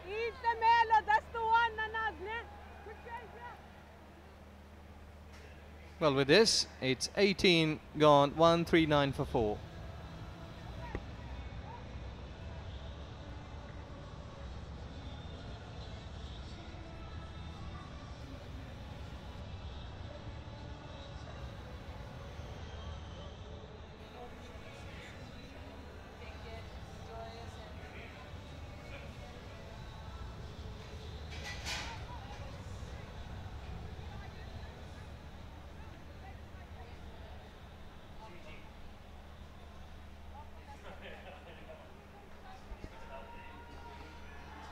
Well, 2 more to go. Dozen of deliveries, and let's see that if South African bowlers can get a better result for themselves, or either Ali and Sidra can bat well aggressively. 12 deliveries, 20 odd runs. Anything between 20 to 30 runs Pakistan should be targeting, because we saw South Africa just falling short of 13 runs when Pakistan made 181. So you would want to go for maximum runs from here. Yes, exactly. At this stage, you can't blame the batter, because they were looking to hit hard to clear these fielders. 3 towards onside, deep. Oh, cleaned her. She's just trying to make some innovations, but not productive. And that is why the shot selection plays such a huge role. It's a wicket where the ball is staying low, and Chloe Tryon doesn't look like turning the ball. She darts it in, brings it in, and it was a difficult shot to play under the conditions. And that is why Sidra Amin has to walk back for 37. Pakistan 140 for 5.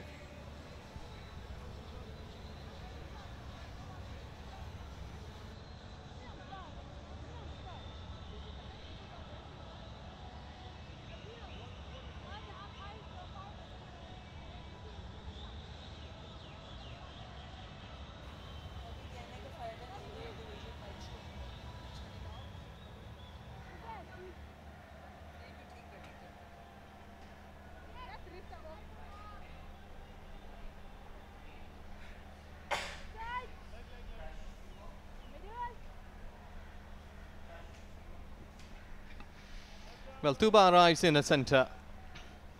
She's having 60 runs under his belt, but let's see. 10 to 12, more runs here in this game. Or can control one end. And stats don't matter too much here, with Tuba still quite new. The strike rate is good, 101. She has a potential to finish the innings, and I hope she can show that. All that's been going up, but will surely be safely landed. I think so that sometimes how quickly pictures changes. At one stage, Pakistan were looking 170, might be 180, but good bowling. And again, it kept low within the stumps. Good bowling from Chloe Tryon. Tuba Hassan trying to muscle it. Couldn't connect fully. 1 year, Chloe, 1 year. Well, now Pakistan should be looking to get another 155, might be 150 at this very stage. If anything, down the leg side, or might be straight down the hill. There you go, but protection up in 30 yards. Important dot. After 19, Pakistan 143 for 5.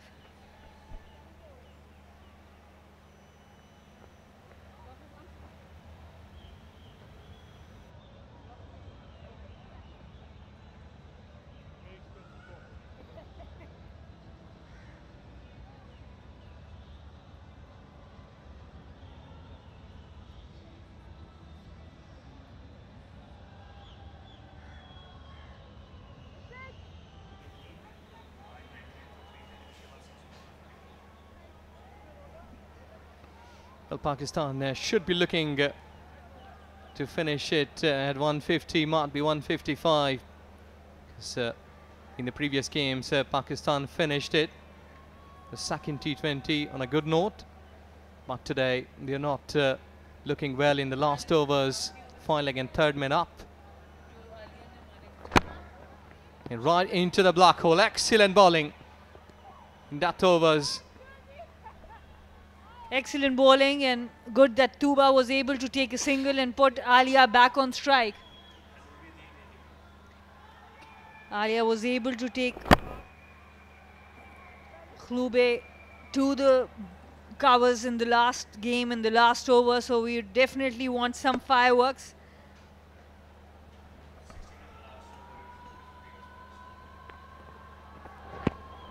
Well, look at the beauty. They are just mixing up the deliveries. And this is intelligent bowling. And this is what Pakistan bowlers need to watch and learn. This is how you have to bowl on this pitch. It's getting slower. It's the second game. It's day game. The pitch is getting slower. There's variable bounce. So change of pace is going to be crucial.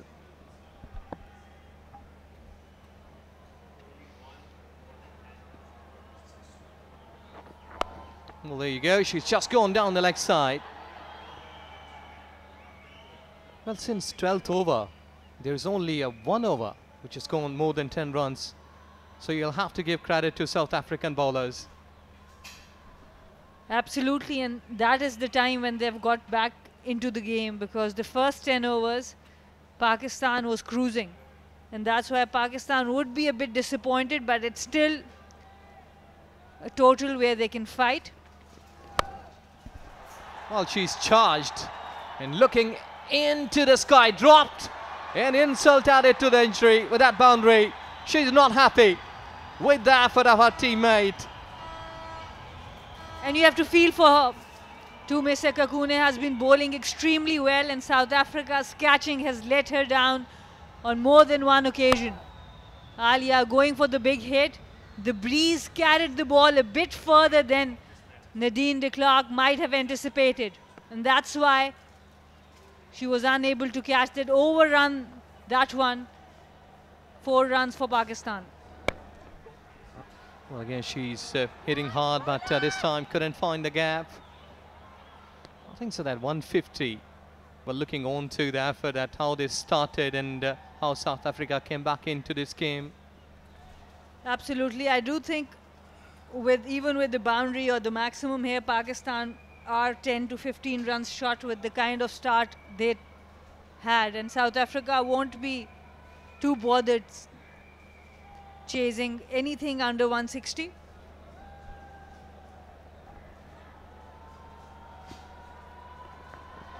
Last ball worked away to its onside. Going back for a second, they are returning back. And there you go. They have finished it with a couple. But excellent comeback from South African team. Good finish, good running from Alia Riaz. The double was on. And yes, Pakistan has batted well, especially in the first 10 to 12 overs. And South Africa, you'll have to say the momentum is with South Africa. With wickets in hand, just 78 in the last 10. So South Africa would think that they have gotten the better of Pakistan in the second part of the innings. Yeah, so there you go. The effort.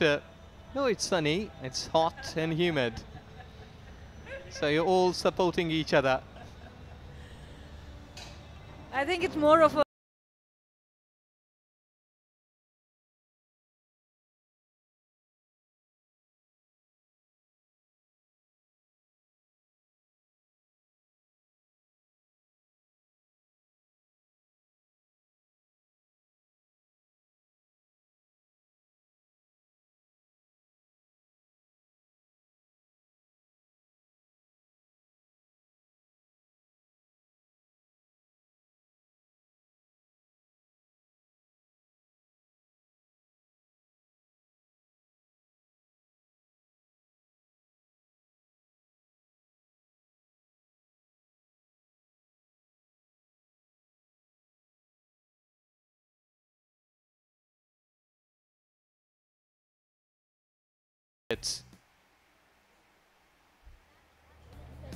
There you go, the first inning, how Pakistan has shown their effort in the batting.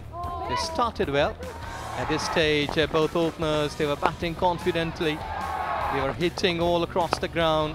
Some uppish shots, some carpeted shots, use of feet. But that was only for the first 5 overs. Then Sonali's getting a wicket. Wonderful taken. But the use of ground was perfect. Some sort of lazy effort. I think it's a little late. A touch shot. Lost the wicket. And then some fireworks towards onside, towards leg side. And Nidada slightly lazy, trying to cut that ball one way. Couldn't do so. But then some of the shots when Pakistan was required to hit big. I think so that was the time when Pakistani batters couldn't go. They could score only singles because of these sorts of pictures. Pakistan batters, they were getting out. As Alia trying hard to go over the top, dropped in, getting a 4 runs. So this was what South African bowlers had done here. It's South African women cricket team required 154 runs in 20 overs to chase it down. We are taking a short break. We'll come back with a live action when Pakistan women cricket team will be bowling here.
T20I batted better. It was Munib Ali at the top, and she made the difference with the bat. She's very dynamic against both spin and pace. The only problem for Pakistan was that first 10 overs they got to 76, but the last 10 overs produced 77, so no real acceleration in that regard. Lots of words of wisdom from Mohammad Wasim. Very animated,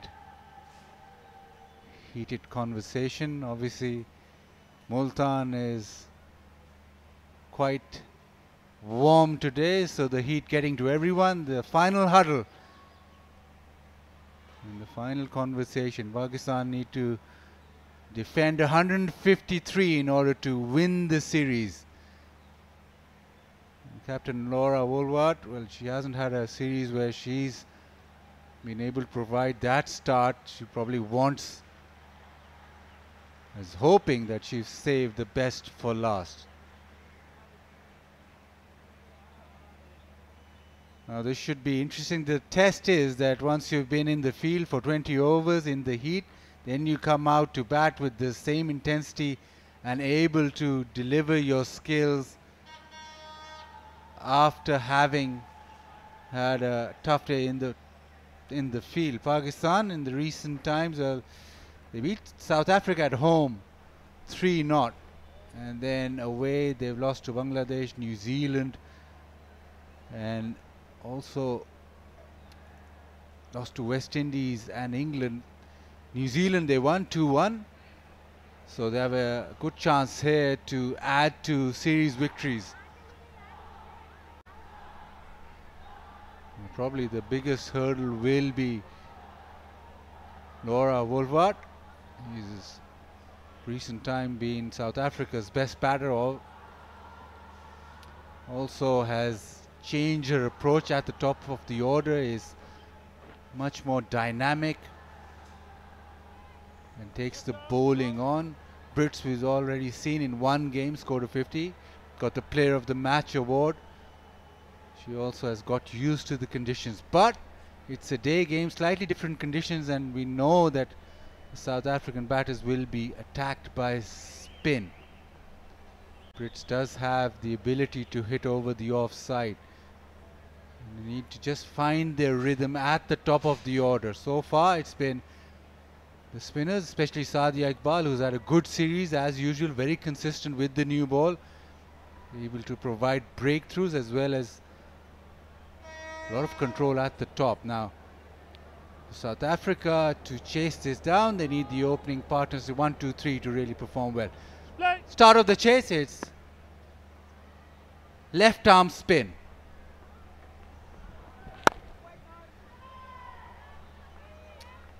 Sana Mir with me. Sana, after 20 overs in the field, you need to switch on, and it is quite humid in Multan.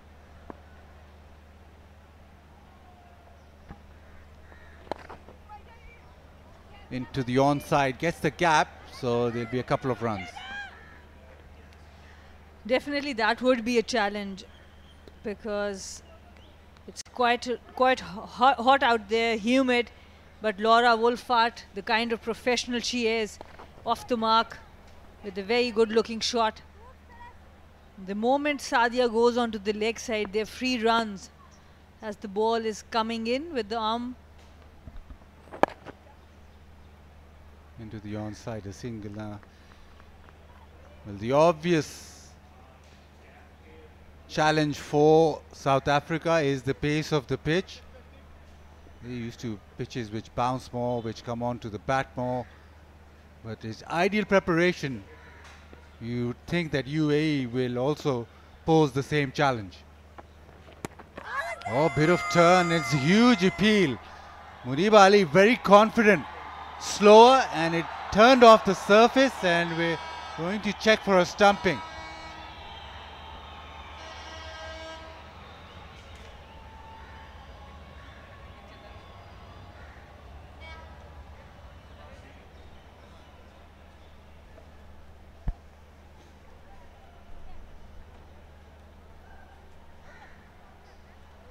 Sadia Iqbal, she has been quite experienced bowling with the new ball now.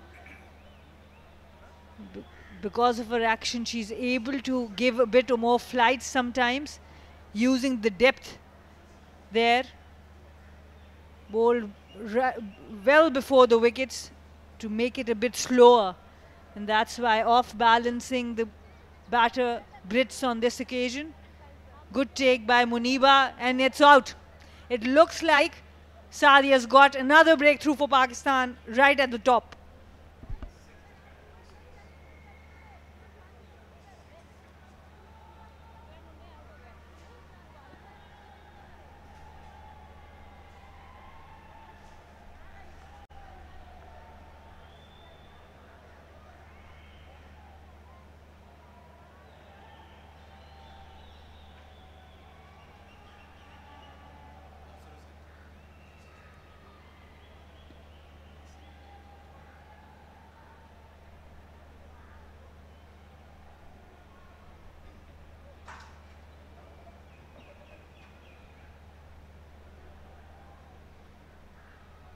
It just seems as if that foot is in the air.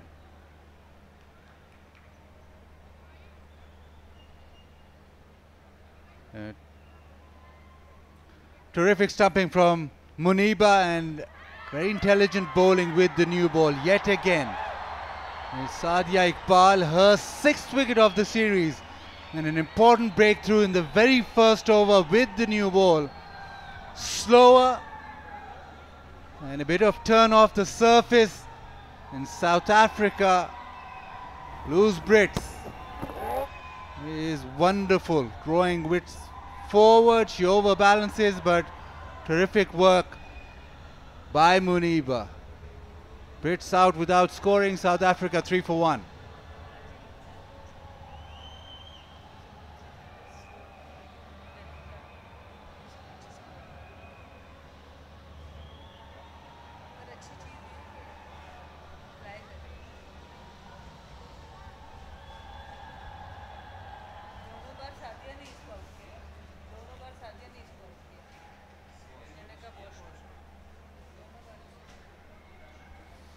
Annika Bosch walks in at number 3.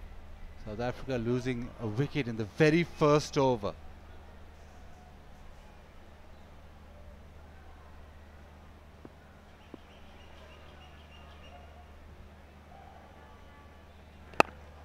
Sadia Iqbal with a slow delivery. Beautiful shot.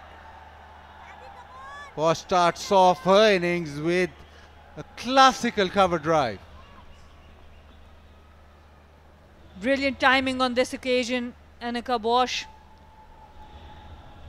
Sadia a bit fuller, giving a bit more air because she's gotten a wicket. New batter at the crease.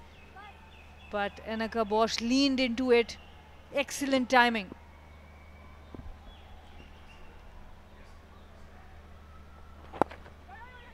Into the pads, turned away, quick single.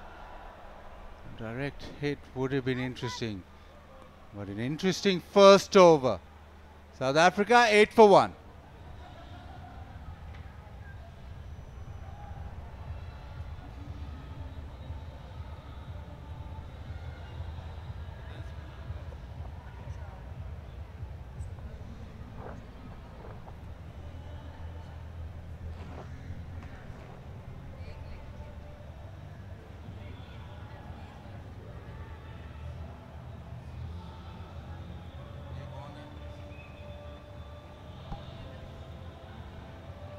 Niradar with the new ball.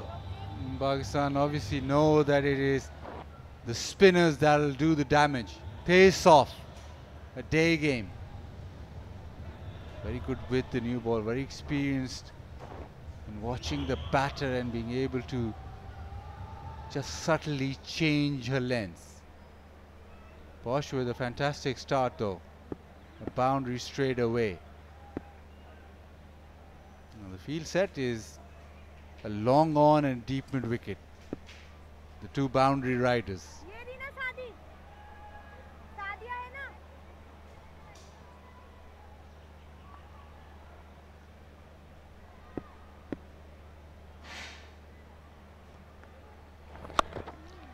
And starts off leg stump, and that has been swept away in style to the fence. Second boundary for Bosch. She has definitely come in with a lot of intent. Nedadar going onto the leg side when there was no fielder on the boundary, deep mid wicket, deep square. There's only Cow and long on. Not a good delivery to start with.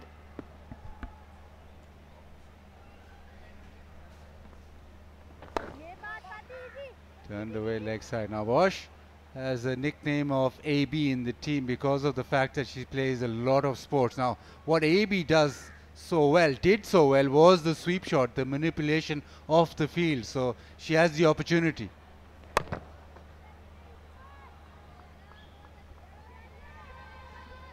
Sadia Yusuf has been brilliant with the new ball this occasion, off balancing the batter because of the flight, extra flight, and the use of the crease was splendid. Bowled it behind the stumps, which is a great ploy as a spinner that you can use.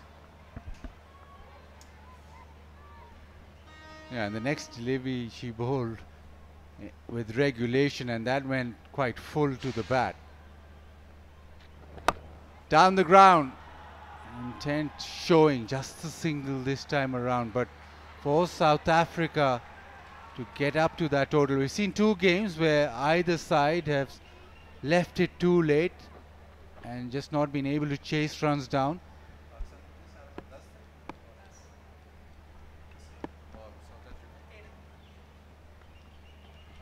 So the two games, the chasing sides have lost by 10 and 13 runs. So South Africa make sure that they get up with the run rate quickly. 13 for 1.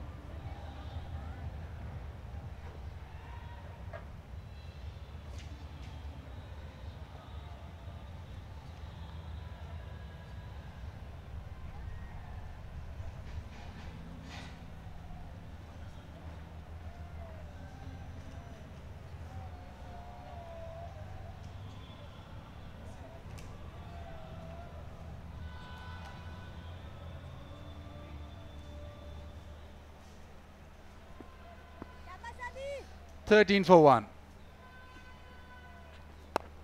So the opportunity, but it's hit so hard that it's gone to the fence. Was that a cotton bowl opportunity? And Sadia was able to get Enaka Bosch out in both the games. So there's some score to settle for both players. Enaka Bosch going down the ground, the elevation was not there, so half a chance for Sadia Iqbal. It's been good from Bosch so far. 3 boundaries in her 14. Still looking of ways to get the ball away to that fence. Down the track. Sadia did get one delivery to turn, and she needs another one to turn because at the moment Bosch is trying to attack her. Back into the stumps.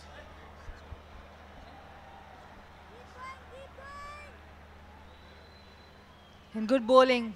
The moment she saw Enaka Bosch using her feet, first she adjusted the length and then the quicker arm ball. And that's a sweep shot. The attention absolutely correct, but just the feel. Now the opportunity for a boundary is behind square leg side. Anything over the top on the off side because every fielder is in the circle. Oh, that has just missed everything. Enaka Bosch thought that she was stumped, but Muniba had missed the delivery. And that has gone through bat and pad and gone past Muniba and to the fence. So 4 byes, an opportunity missed. South Africa 21 for 1.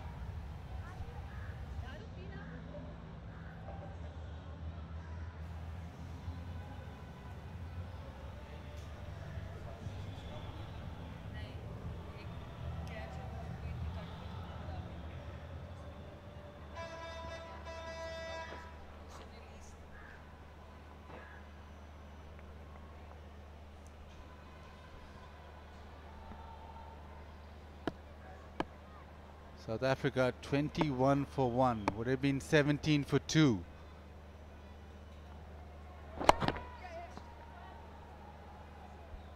Into the onside, just a single. But the opportunity last ball, last over. It can prove costly. Again, that variable bounce, it stayed low, but in no position to play that shot. Tried to play it really hard, and Muniba also off balance. So, big miss.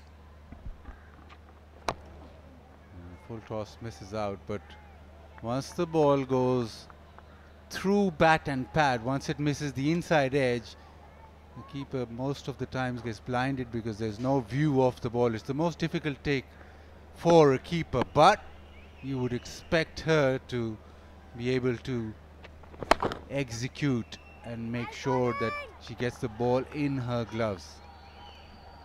A couple of chances for Annika Bosch in the last over, that cotton bowl and stumping. Only time will tell how costly that would be for Pakistan.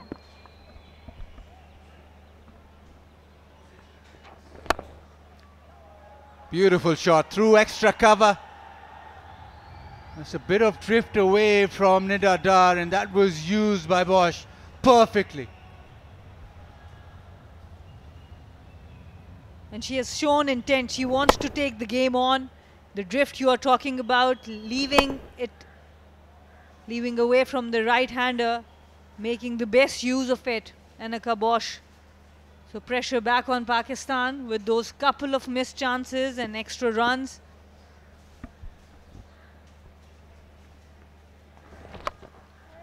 That's been hit very well. AB would have been proud of that. The sweep shot behind square. Nida Dar has problems. This time missing the length as well. You've got both fielders on the leg side. This is too short. And then Annika Bosch is not a very tall player, so making use of the length. Excellent batting, playing with the field.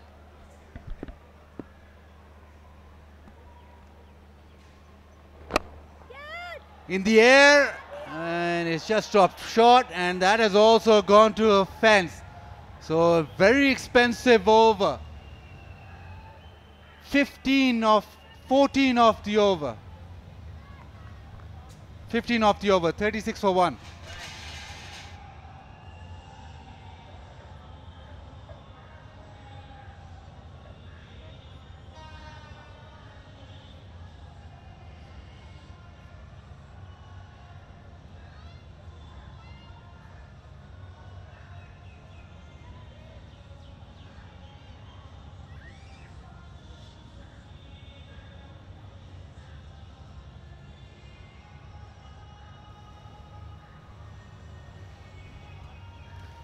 Four overs, 36th of 1. It's Pakistan skipper. She's keeping trust in two bowlers, Sadia and Nida. Now, after that costly over, Diana Baig, experienced pro, has given the duties to deliver. And let's see that how she will be producing.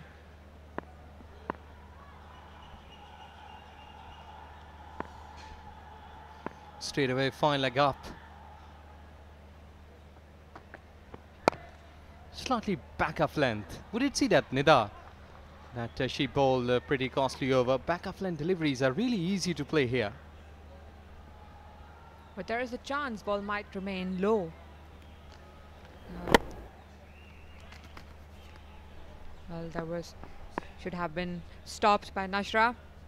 The last ball of the last over.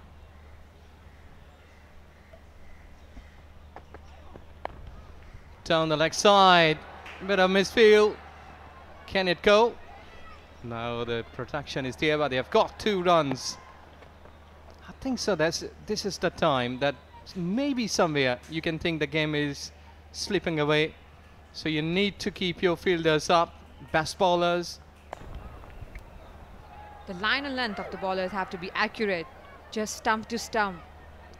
And that's good running between the wickets by both the players.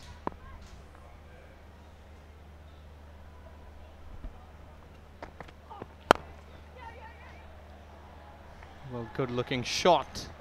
But look at the running. The running between the wicket is perfect. Well, they both trust each other. And there's only one call. If it's a yes, it's a yes. She's trying to hit the deck.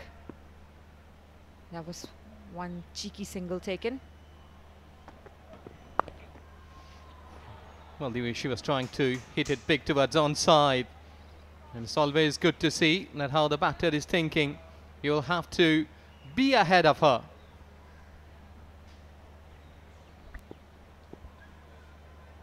This one, Denny tried to bowl a little fuller. But has to be in the stumps. Good green fields, spectators, and cricket at the very best from South African batter. Just has gone all the way for a mighty six. Well, that's what we were talking about, a little shorter ball, and it will be punished. Rightly executed. Exceptionally lifted. Well, she is in a good form in taking the game from Pakistan. Well, this can be the moment. And this last power play overs are so important for the base they'll get to finish off the game. Well, changes there in the centre. They've got third man back at deep. Fine leg comes up. Square leg in. Fuller length delivery, slightly fuller, but a dot delivery to finish the over. 5 overs done, 45 for 1, South African women.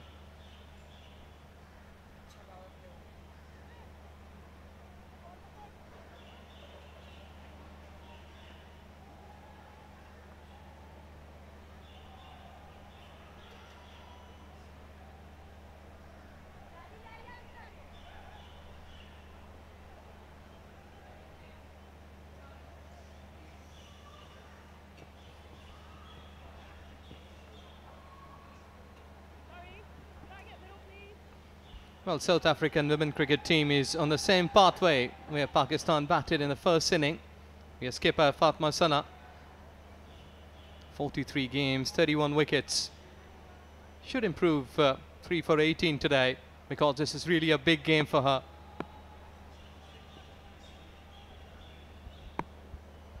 Did not bowl in the last game.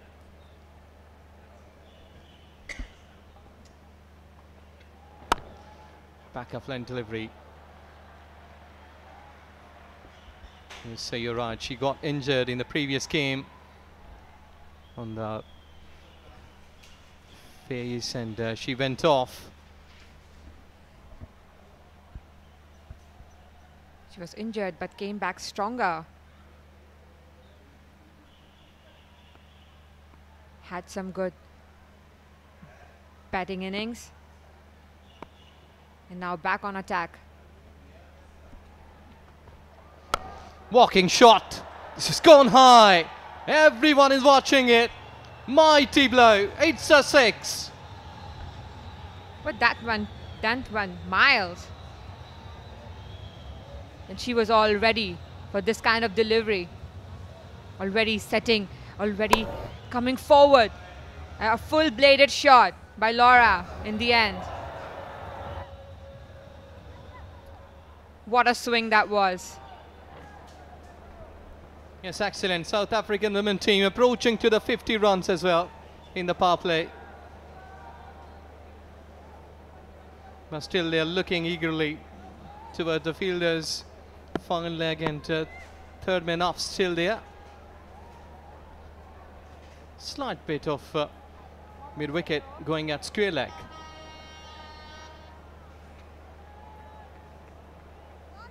So let's see that now. No more back of line deliveries. Should be more fuller or slower one. But the gaps are there, available to get runs. They'll always push for 2. was settled for a single. They are all ready to score big. These 3 last deliveries of the power play are important for South Africa before the fielders go out and start saving all those boundaries. Partnership is Sevata 49 in 29 deliveries. Good delivery. This is where you have to bowl. Good comeback by Fatma after that big blow. But this is the better line and length for Fatma. Even if the ball stays low, it can hit the stumps. And there is a chance of LBW as well. Yes, Pakistan is eagerly looking to get a breakthrough here. A really excellent batting. There you go. Hitting hard, but not being able to get runs. This is where you have to say that when the bowlers, they are bowling according to the field plans.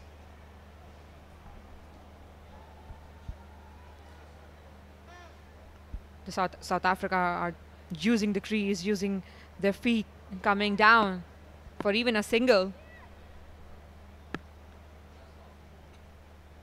Last ball of this over. There you go. She's trying to make some room and improvised. Just in the fence and getting 4 runs to finish the power play. Excellent batting. South African women cricket team 57 in first 6 overs while losing 1 wicket.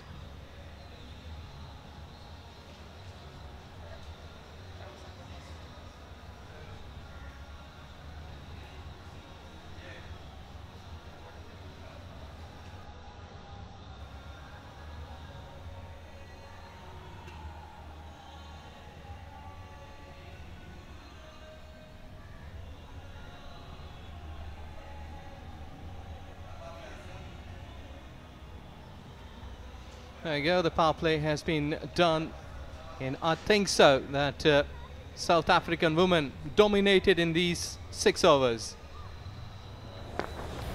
There you go, the power play first honoured, you're on the big blow.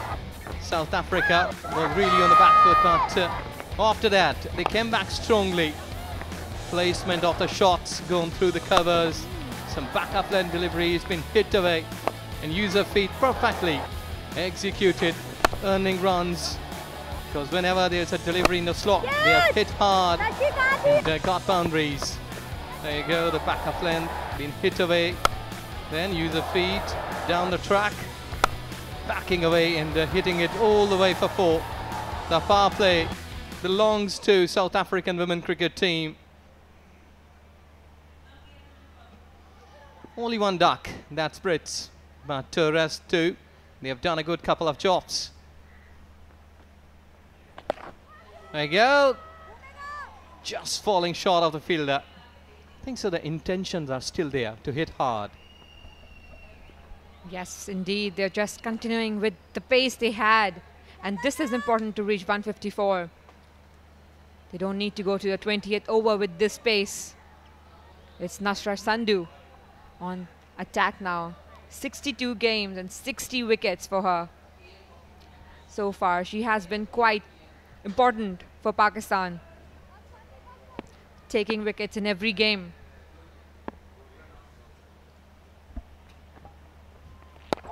A good one.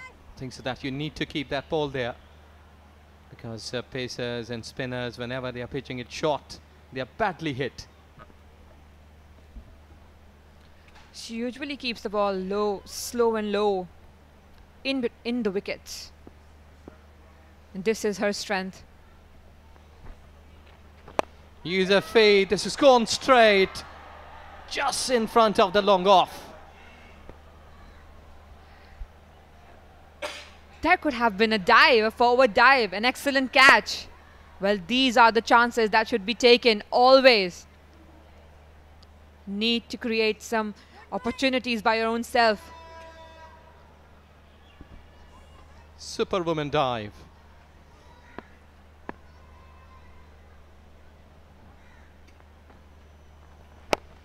Again, back off lane, but this time it's going down to the deep mid wicket. They have got protection. The current rate is 9.23. They're just way ahead for what they require.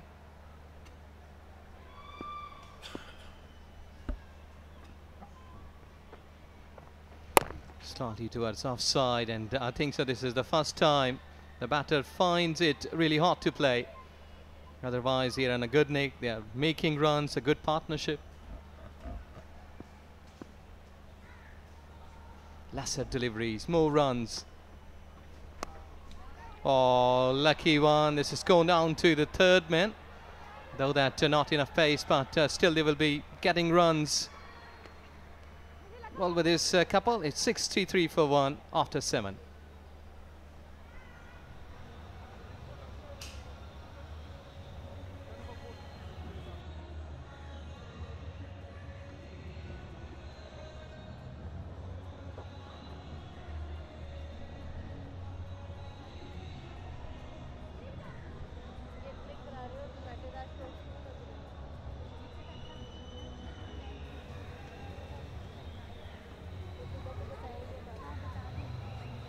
Well, requirement was 7.5 at the start of the inning, but here they are 9 runs per over, scoring a healthy rate.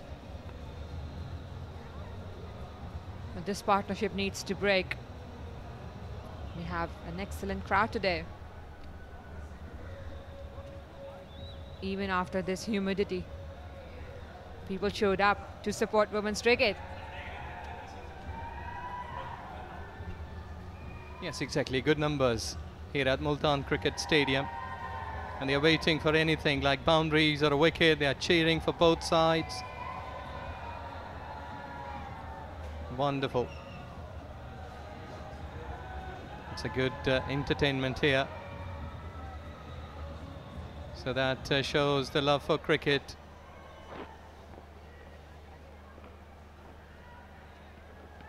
Tuba Hassan, 32 games. 3 for 8, the best one. Was expensive in the last game. Even though she is a good bowler, let's see what she offers the batters in today's game. Slightly away. Backward point and third man. And there's the landed area. But they've got runs. I think so that's really a free flow. No panic for the batters. Well, of course, because the ball was way outside off stump and it's easier to just throw your arms and get all the free runs because there's no doubt for batter. So easy. As both of these two, they have added good LD runs, another 88 required in 76 deliveries, which is not looking a bad call. 9 wickets in hand. A solid start by South Africa.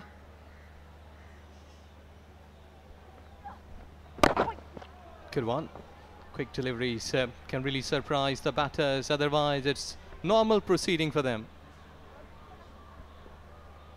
Well, someone will have to take responsibility and break this partnership, as it's getting easy for both of them to score.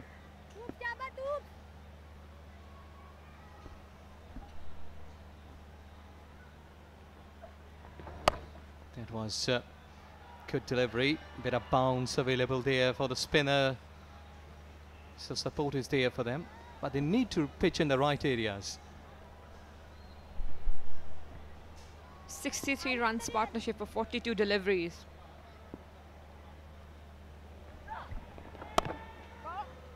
Good one. It's really intelligent bowling because she knew that slight bit of backing away can give them a wicket if she missed. Last 2 deliveries were better because of the line she chose to bowl on. Well, this time down the leg side, bit of back off length delivery. Quick one. The ball was travelling. They've got for 2, but good fielding at deep. 8 gone. It's 68 for 1.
6 bowlers used.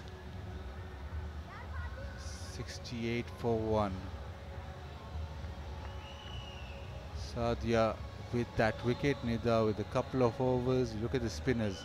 Nashra 1 over, Tuba 1 over. So that's where this game lies. How the spinners be able to A, make sure that they don't go for runs, squeeze the opposition. B, how South Africa are able to attack them and find pockets in the field where they can score. It is very humid, it is very hot, it's a day game. That's another aspect of this game too. South Africa have been in the field for 20 overs, now they've come out to bat. This is a challenge. But with UAE, it is the possibility that they might be faced with the same kind of challenge there. And with the challenge of a day game, Multan has been very brave. They've come out in numbers.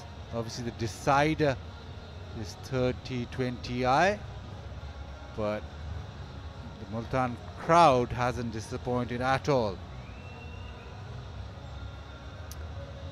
Pool A is where Pakistan will be at. It is a difficult pool. Australia, India, New Zealand, Sri Lanka need to be in the top 2 to qualify for the semis. South Africa, well, West Indies, Scotland, England, Bangladesh. For Pakistan, it will be a tough ask to get through that group stage. Play Sri Lanka at Sharjah and then rest of the games in Dubai. And you would think that India, Australia, New Zealand, all games are big, but India, Australia, New Zealand, big challenge. At the moment, a big challenge is in South Africa. They need 86 more in the 12 overs, and they'll be facing a lot of spin also. We had quite a long break because of the fact that it is so hot and humid. A day game in Multan is always going to test your fitness levels and also hydration levels. Into the onside, a single. Ulwat has settled in. She's on 25, but again, for South Africa to get up over the line, I reckon she has to bat till maybe the 15th, 16th over.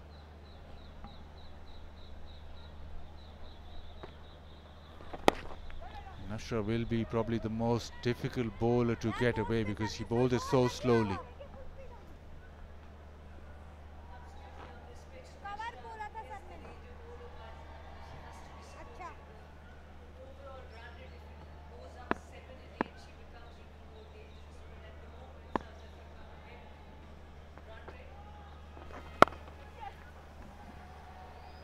Hits it away through the offside, a single. So South Africa have settled in. Maybe they've just spotted that with Nashra, they can afford to just deal in singles.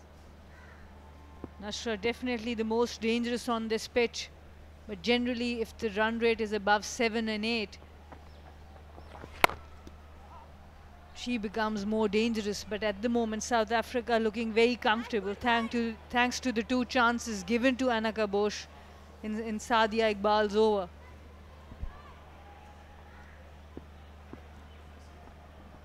Required rate 7.32. Backs away.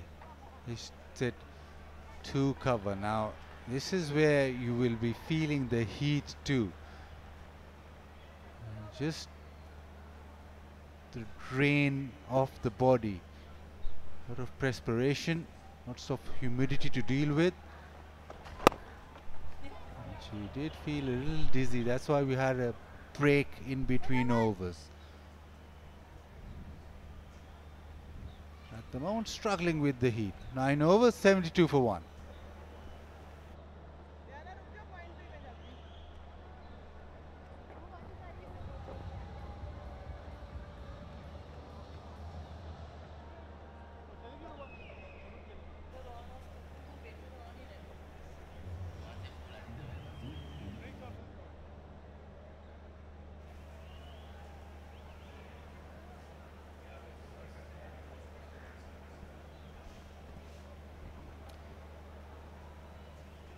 South Africa 72 for 1. Remember, Pakistan got to 76 in their first 10.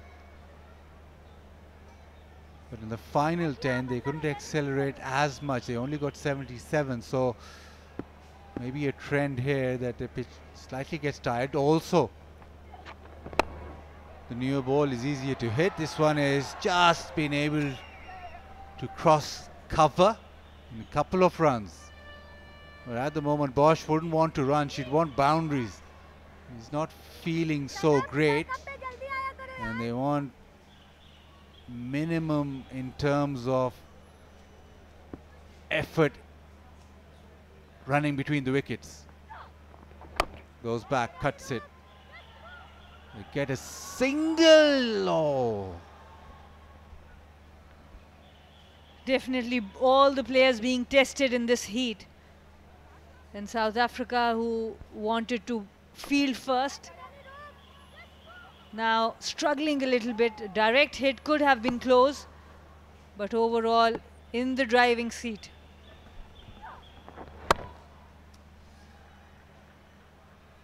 And suddenly that helmet becomes a real bother.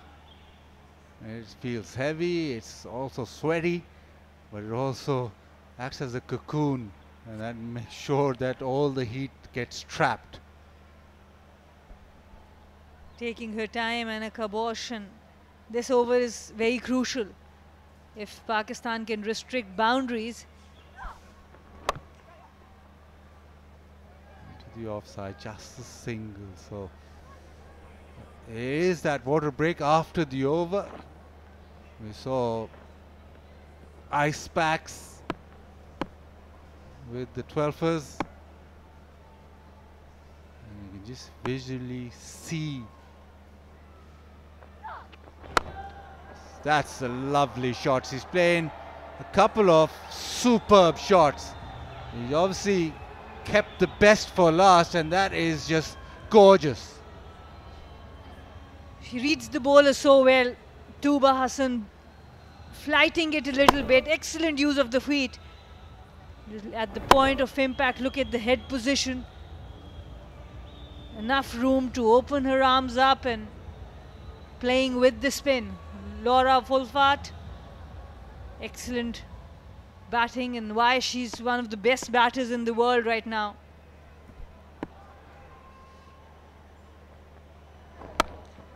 Drives it through the offside. It's a very good over for South Africa. 10 overs done. South Africa reached 84, and they are very happy that it is a time to have a drink.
well under control of this chase. All start out off with a lovely cover drive for Bosch, and then the sweep shot. He's very good with playing that sweep shot, and he's been attacking throughout. Extra cover, mid-wicket, square leg. It's meant that she's been typical to bowl to. Anything pitched up has been hammered down the ground. And full shot, probably the best of the lot. 6 boundaries and a 6. Came out with the 10 from the very first ball and has put pressure back on that Pakistan bowling attack. But with the heat, with the humidity, she wasn't feeling great, so she's been removed from the batting crease. She's hopefully all right. It's not something too severe, but it is hot, it is humid, so she's not been able to continue. So a little bit of an opportunity for Pakistan, because that partnership was looking very threatening and they were looking comfortable. Now is a slight change. M3X Dirksen comes to the crease. South Africa had built up quite a partnership, but unfortunately that is now over. M3X Dirksen has come in. Bosch, who was batting so well for 46, is feeling slightly dizzy, so she's been removed from the field. Nashra into the onside, a single. Now all the pressure shifts to the captain Laura Wolfart, how she handles this, how she plays this. She's their #1 player. She won all the Cricket South Africa awards, the annual awards, so she knows what she's dealing with. Let's see how Dirksen plays the spin. Starts off just punting it down the ground for a single. And the rotation continues for South Africa. They are using the series to give opportunity to everyone. Even in a must-win situation, they have rotated the batting order as well. This is what Nashra does so well. Slow through the air, but is always attacking the stumps. So you go against the turn, against the line, that's on you. You have to take a risk. Again, slow. So no pace on it. Oh, a little bit of a opportunity maybe. And Nashra was instrumental in 2017 World Cup, bowled really well, and in one of the articles he was named Smiling Assassin, because she's always smiling. She's not that aggressive personality, but she's very effective with the ball in hand.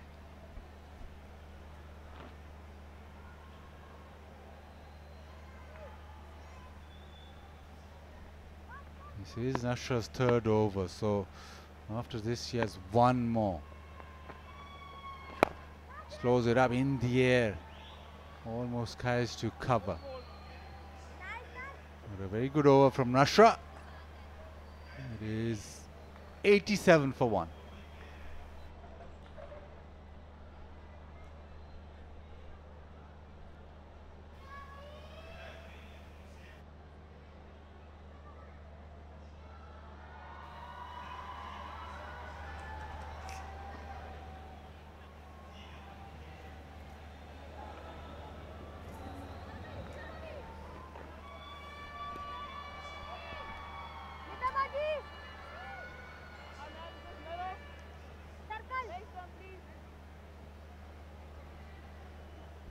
M3X now will have to face a bit of leg spin.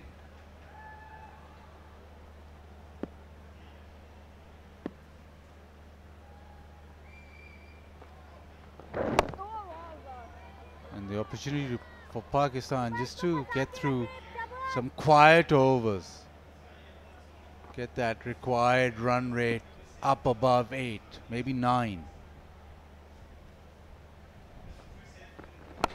That's a poor delivery. It's been pulled away. Does she get the gap? Yes, it is. That's a poor ball and it's been punished. Poor bowling, definitely. With the field, this was not on.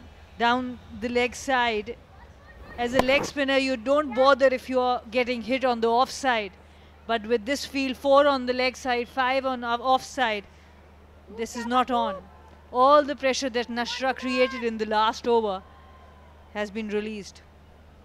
A change in field, deep square leg in place. Flighty delivery, hits it straight to cover and dropped. The opportunity for Pakistan to pick up another wicket has been floored. And it was Alia Riaz. Very hard hands. Third opportunity at least from Pakistan being dropped today. It's hot out there, but at this level, these need to be taken.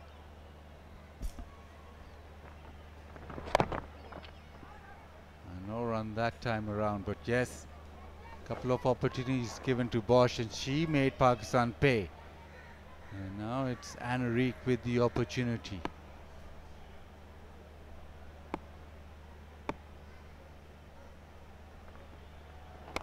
That's out off stump, goes straight to cover, so all that pressure being built and the opportunity created in the end to no avail.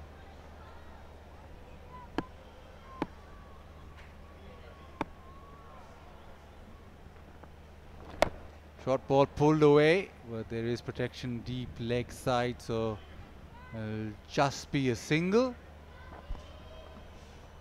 And that'll end the 12th over. It's 94 for 1.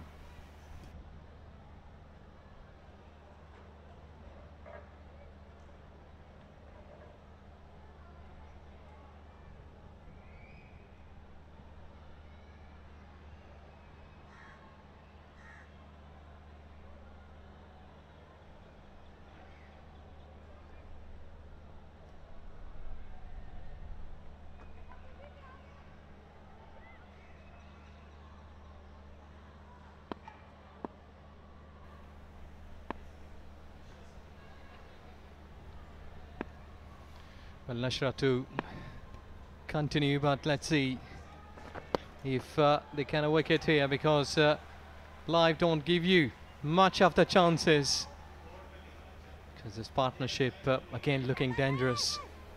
She's trying to go towards onside, just missed it. Way towards offside, into the extra cover, gone for 4. And now they are attacking Nashra as well. Nashra was brought back to get that wicket to break this partnership. Every outside off-stump delivery will be punished, as we can see. Outside off-stump, and you're going to be punished.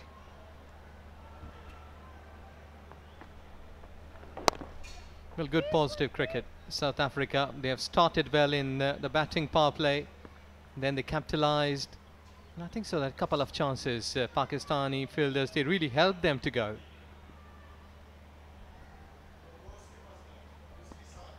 Laura playing her favorite shots very comfortably.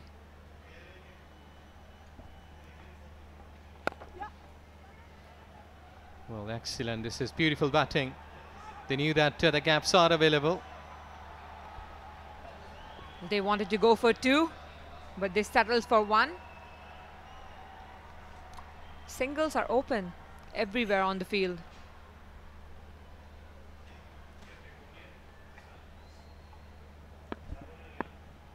Hundred top for South Africa women cricket team.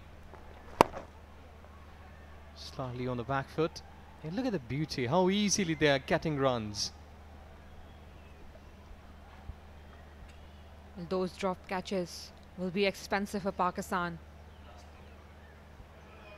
They're already 101 in 12.5 overs. Good one to finish the over. Dot delivery. 13 bowled, 101 for 1.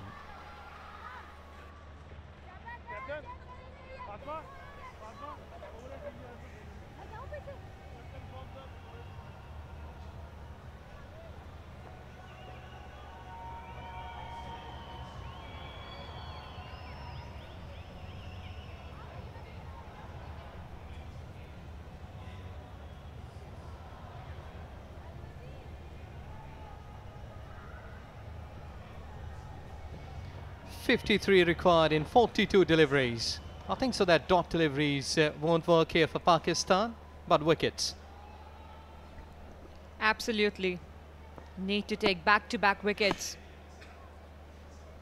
The spinners have the capabilities to get those wickets. But at the moment, South Africa seems very comfortable. Long handle, but just been getting towards covers. 3 fielders after the ball. But batters, they have gone for 2. Easy picking.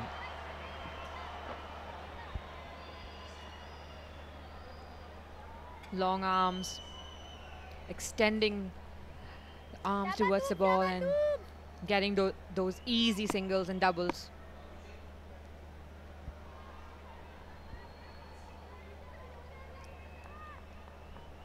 Well, they're trying to check the boundary. It's completely safe.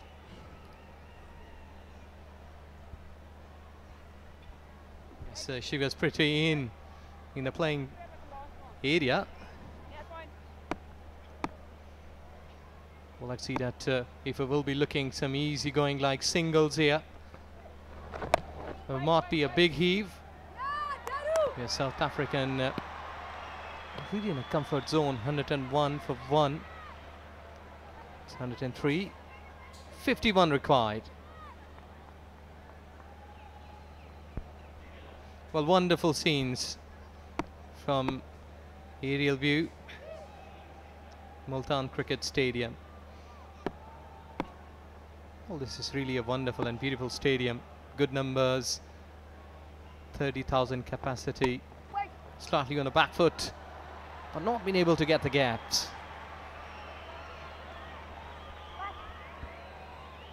Either get wickets or create the pressure with the dot deliveries, as many as possible.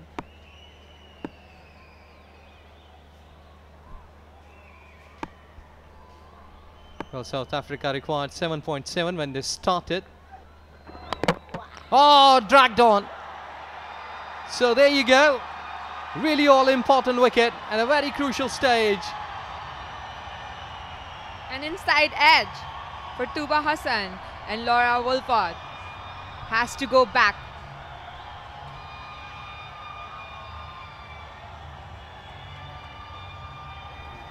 This was a better delivery, but inside edge and very unlucky. But a wicket for Pakistan. So the captain departs forward at 45 in 37 deliveries. So South Africa loses another wicket here at 103.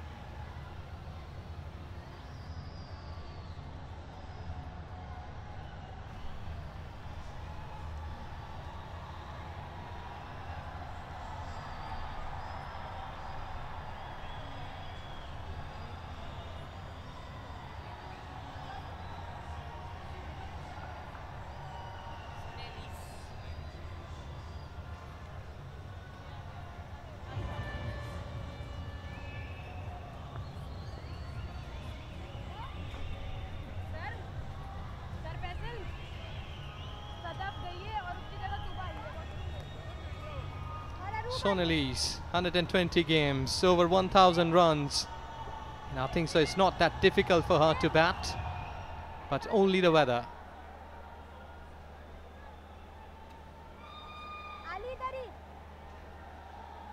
She's in not much difficulties for her side, but only to go along with runner ball can really take them to the home and win this game today as well as the series. But what a time. A year ago Pakistan whitewashed, and now look at the fight what South African cricket team has shown here. A lot of improvement in the squad.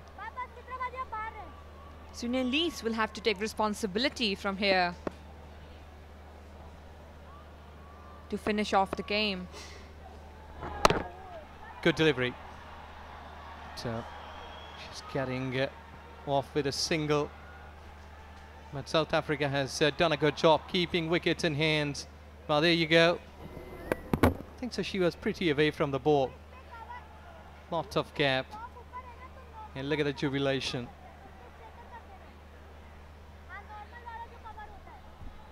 Well, South Africa required at the start 7.7, but they never let it to go over 8. It's really a great fight and good going. Like 8 runs per over required. Dubai is more confident now. And Lion Lens are getting better. Another wicket needed. There's a change in field. Long off, brought back in. Trying to play cross, but height was the matter. The bounce. Dot ball to finish the over. 14 ball. South African women 104 for 2.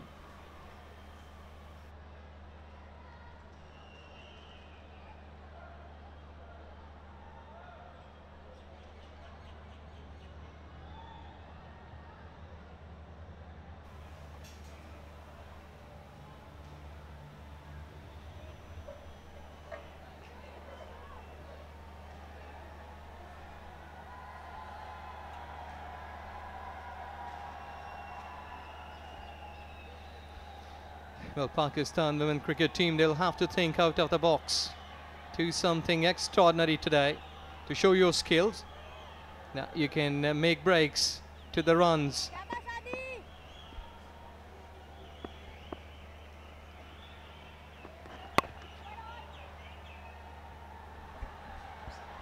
Sadia Iqbal brought back to attack to do her magic and get another one for Pakistan.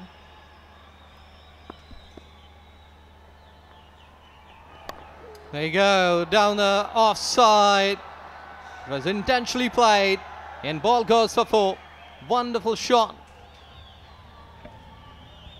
A thick edge and one of the shots she plays. It's always, all the boundaries are welcomed. Well, a thick edge in the end by Sunil Lees that went towards boundary for 4. Well, good time to bridge the gap between balls. Left and runs required.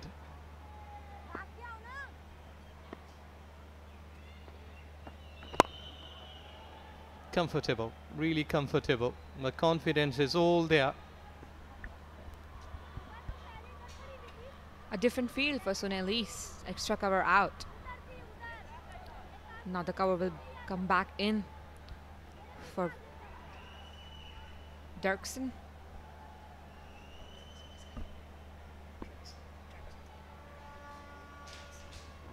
Well, this is really a beautiful stadium. You can clearly see that the people, they are coming up here. Oh, this has gone straight. Straight enough. And gone for 6. Mighty. Rightly picked. And it went over the fielder's head for the maximum.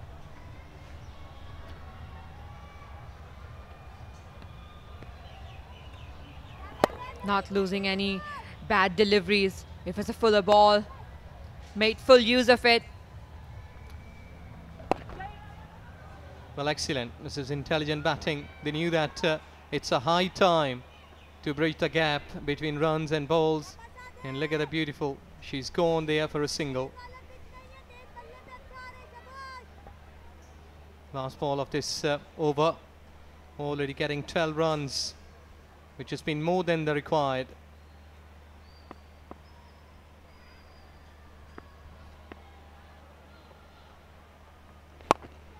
Well, again, but wait and see. Enough one, yes it is. Confident shot, 4 runs. 120 with the loss of 2 wickets in 15 overs.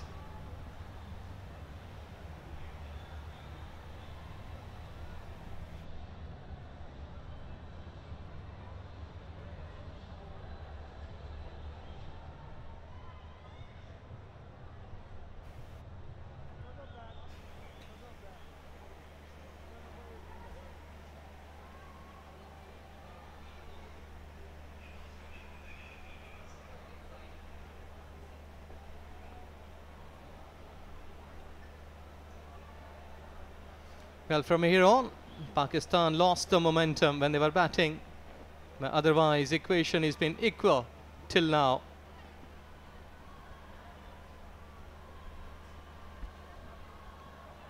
Well, these bowling changes will be important for Pakistan.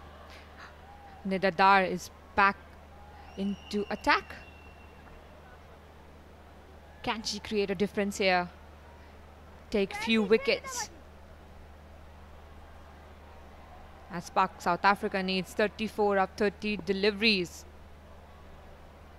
Easy for them at the moment. Yes, exactly. So easy for them.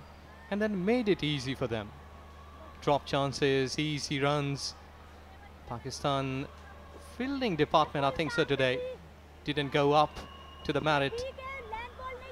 Also the fuller deliveries, letting them swing the bat.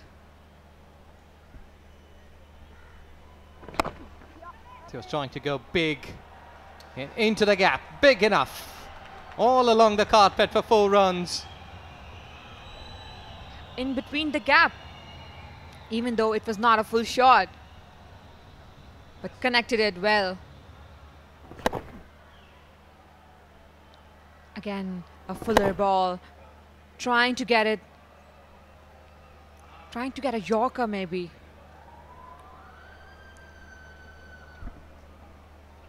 Well, lots of discussion in the centre. Sometimes like 30 runs. You may be getting in 10 to 12 deliveries if you have been confident enough. Finish it earlier than the 20 overs. That Pakistan will be a really hard task for them.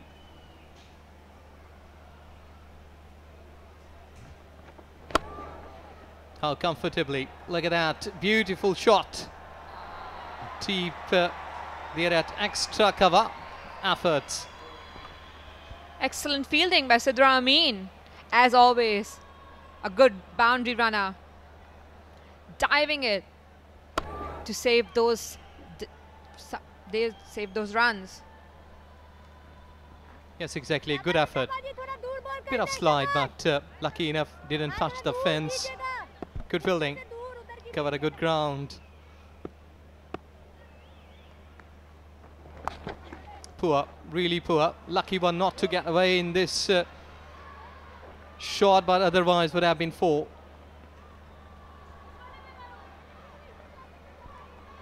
She just got lucky.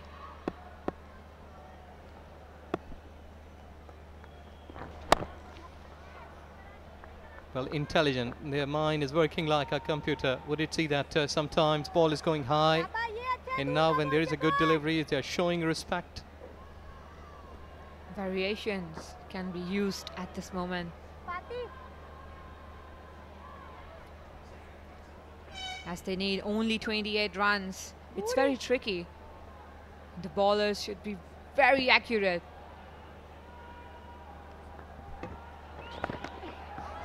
Well, again down the leg side, and it's a wide.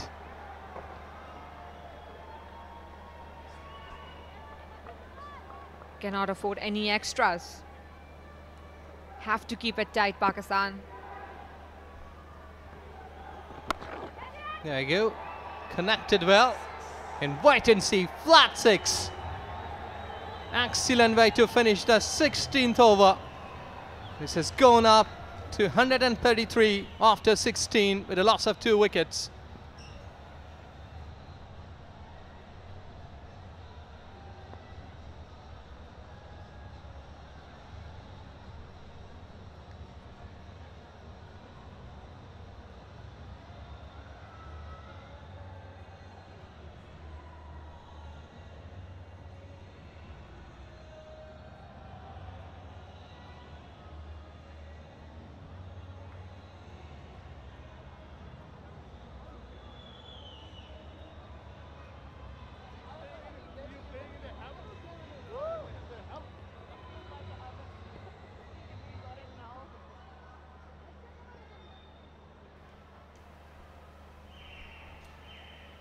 "21 more required." There's Anurique Dirksen in a couple of overs. 2 massive 6s just made things all the more comfortable for South Africa. After those wickets for Pakistan, they had a sniff, but it's at the moment Henrik Dirksen who's making sure that there's no hiccups. Fatma Sana back into the attack. She's gone for 12 in her 1 over.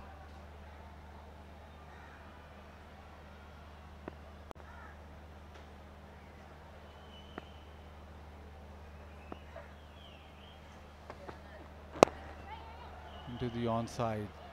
We want the second, but just the one available. 20 now, needed of 23. This partnership is good, but it's really Henrik Dirksen who's been able to find the fence. Pretty impressed by Henrik Dirksen. Haven't seen her bat before, and that's why in the first match he was preferred over Nadine de Klerk. Hits it hard, hits it in the gap, and another boundary. She's racing along. She's on to 30 of just 15. And to remind you all, she was given a chance in life. Alia Riaz dropped the catch, and after that she hasn't looked back. Fatma Sana too short with her length. There's no pace on offer on this pitch, so enough time for the batter to select the gap and dispatch it for 4 runs.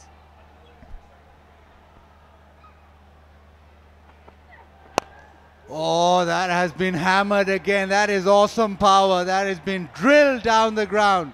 South Africa shutting the door very quickly. That went like a bullet. Fatma Sana was at the receiving end, thankfully. It was not right at her. Henrik Dirksen showing her power and the range of shots. Henrik Dirksen striking at 212. And that is a major difference. You just thought that maybe there was a chance. But the innings of 34 of 16 has more or less decided the game.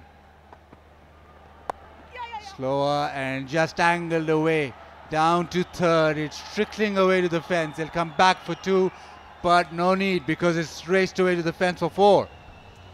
And after all the power, Henrik Dirksen shows that there's touch to her game as well.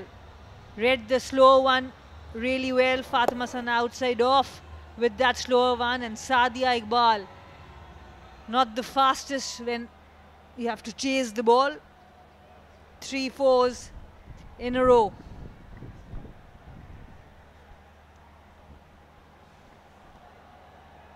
Thirteen off first 4 deliveries. Another slow one, another drill down the ground. Timing's good. This time Alia Riaz collects it at the fence, but South Africa now almost within touching distance. 7 now needed. And this chase now looks done and dusted, all because of the little blitz, which is 39 of 18. She is tired, but she knows that just one more hit and they're through.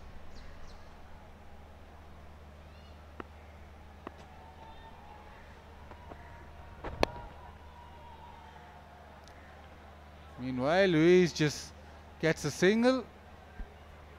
Last 3 overs has cost Pakistan 40. South Africa 6 runs away from a series win. 148 for 2.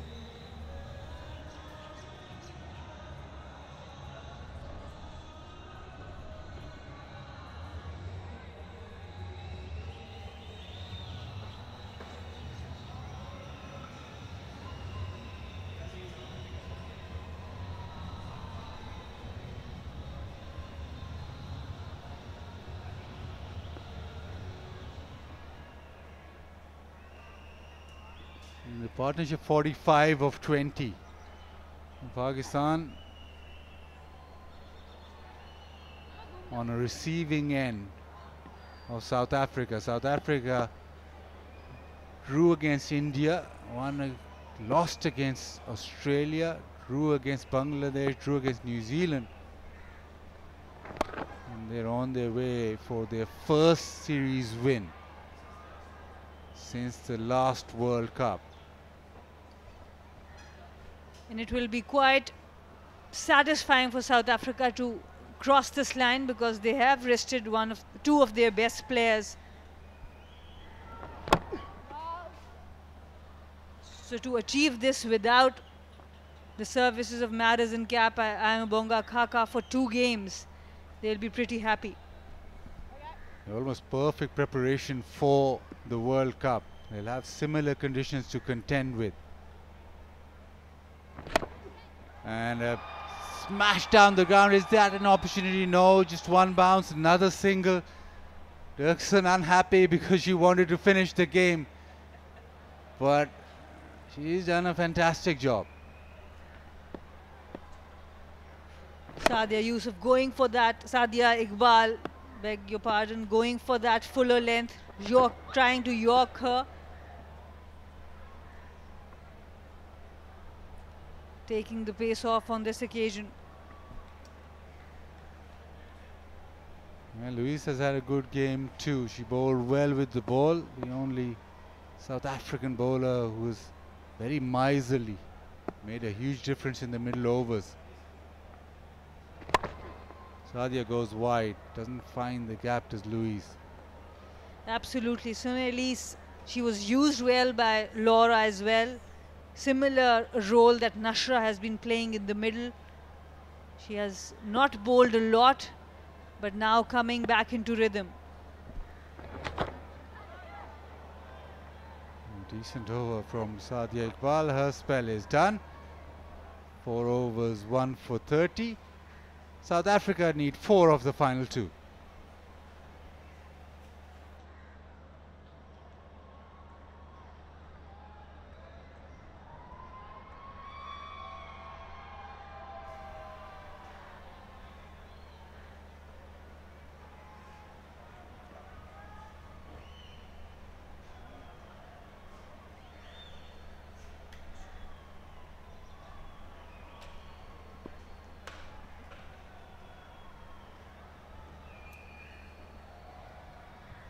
The crowd still supporting Pakistan, but it has been superb from South Africa, especially this partnership. 47 of 26, especially Dirksen, 40 of 20. Diana Baig now. South Africa require 4.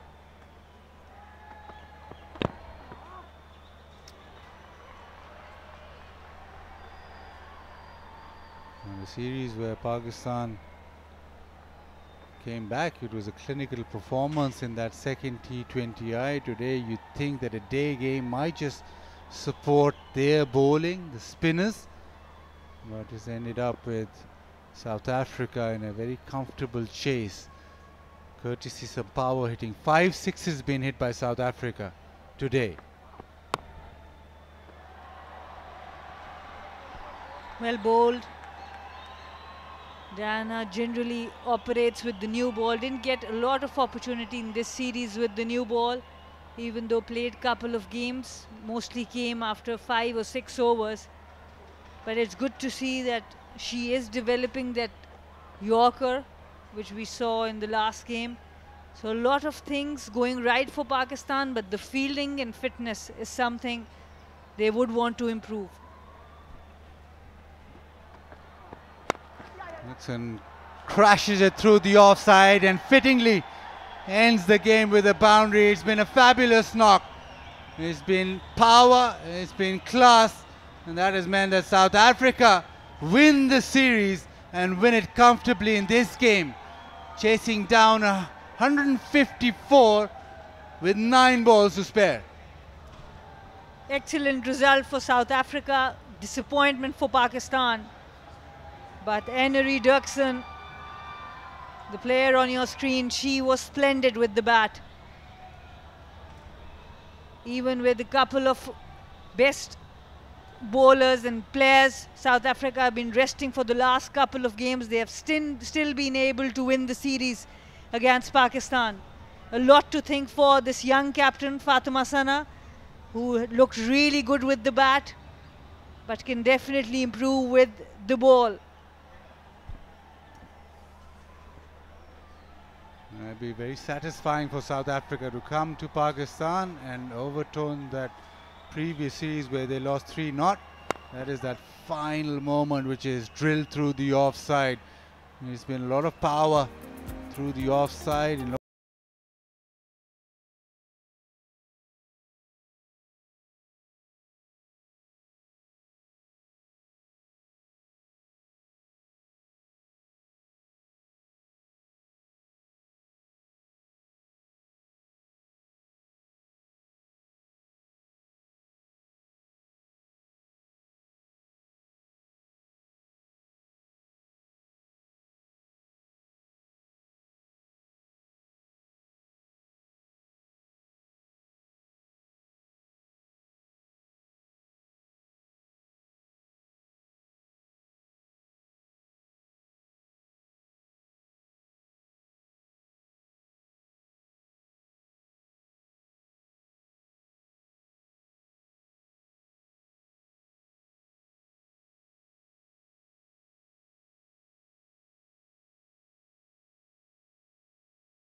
Laura Wolfart has been quite an impressive captain. The overall bowling changes and the field positions have been pretty spot on. He was really good with the bat with 45. Annika Bosch came with a lot of intent with 46 of 37, but Anna Reduction, she looked splendid. Promoted up the order, 44 of 23.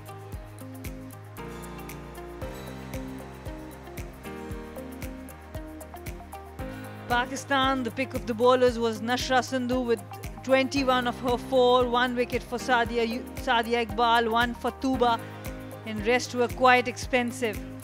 Couldn't defend the 150 score on board.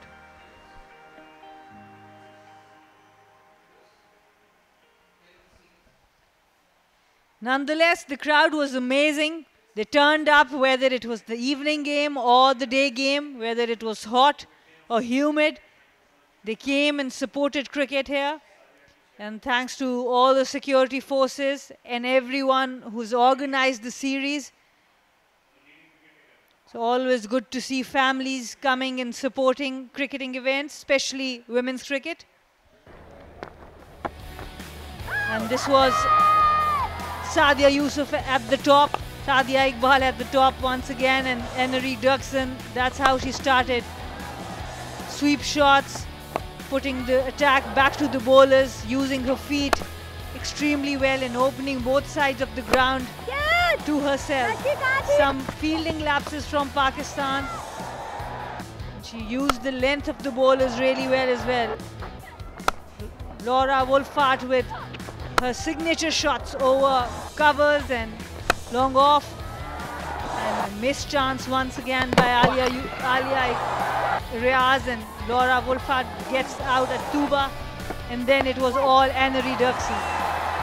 The way she came out after that one chance, she didn't give any chance away and really dominated the Pakistan spinners and played all around the ground. Read the slow ones well, so showed some innovation and finished the chase with this boundary. South Africa win by 8 wickets.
Confirmation from Multan Cricket Stadium. It is South Africa was won by 8 wickets. Pakistan posted a total of 153 thanks to Sidra Amin 37 and Muniba 33, but it was South Africa coming victor because of Annika Bosch 46, Laura Wolfart 45 and fireworks from Annery Duxon.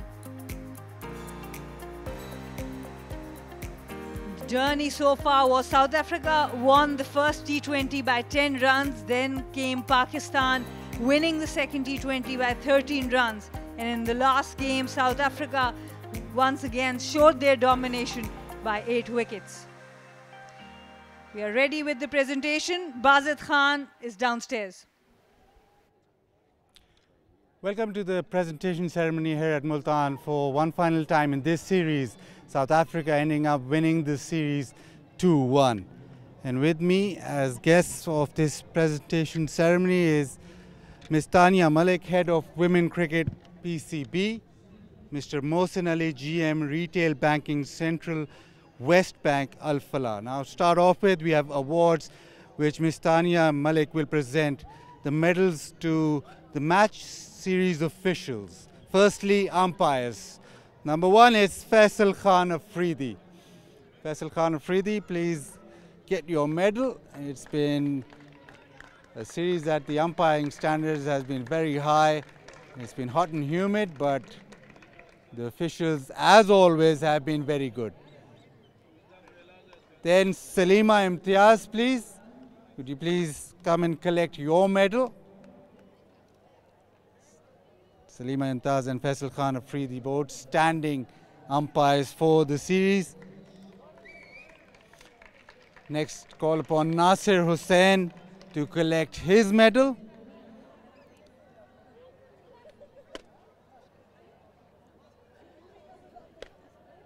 And then request Humaira Farah to please come and collect her medal.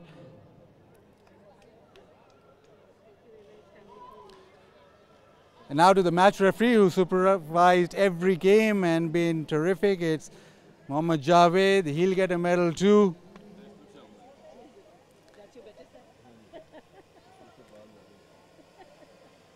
And looking sharp as ever. And then the scorers, Hafiz Gilani. Hafiz Gilani, please. His medal.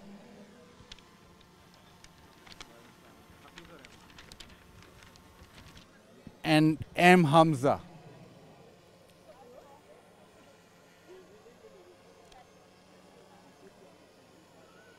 Right, now Mr. Mohsin Ali will present the Bank Al Falah Player of the Match trophy and cash award of Rs 1 lakh to Annery Duxon for her 44 of 23 deliveries.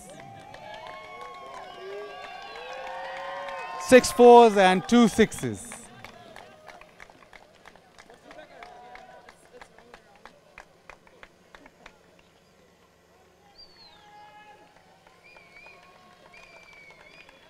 Annery, a word, please.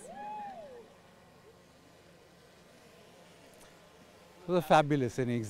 Suddenly, I thought that South Africa were under pressure, but those power hits down the ground. I think the one down the ground you enjoyed the most? Yeah, well, firstly, I'd just like to say all honor and glory to God.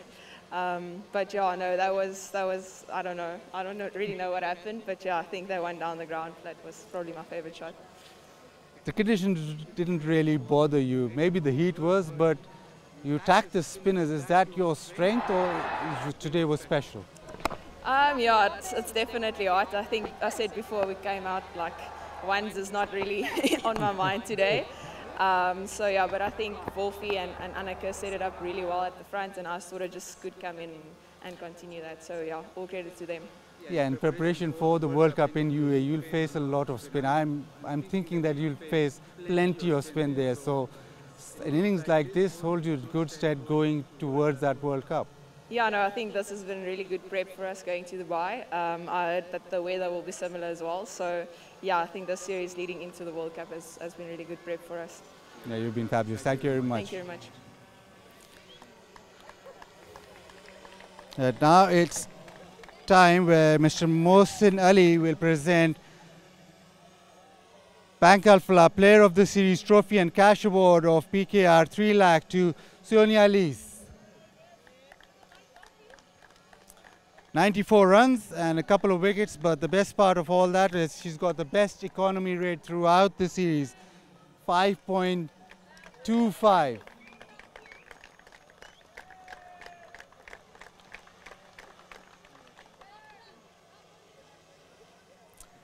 Most experienced player in the squad, does that matter, or just performing every day, day in, day out?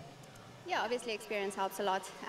Been to Pakistan once and played it in the subcontinent throughout my career. So yeah, experience helps a lot, but I think we have a great team at the moment, inexperience and experience balancing each other out.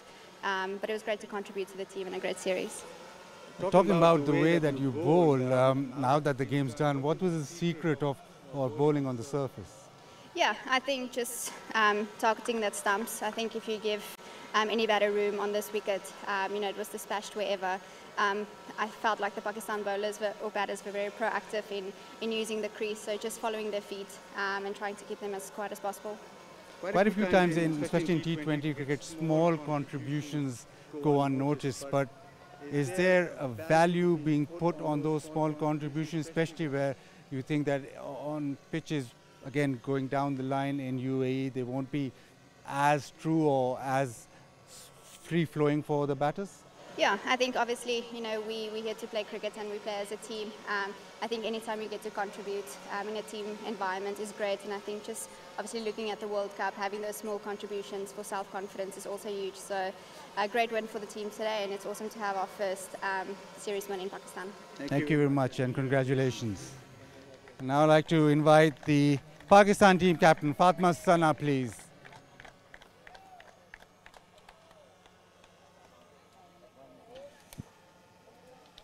Fatma, didn't go your way. Where do you think that you faltered?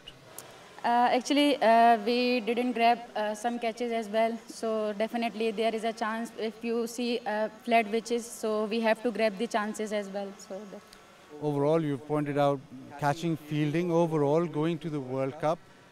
From this series, what positives do you take to that? I think the way our batters played, the intent they showed in the last couple of days. So I think so that we need to improve in the World Cup as well. So we have to play with the same intent in World Cup as well.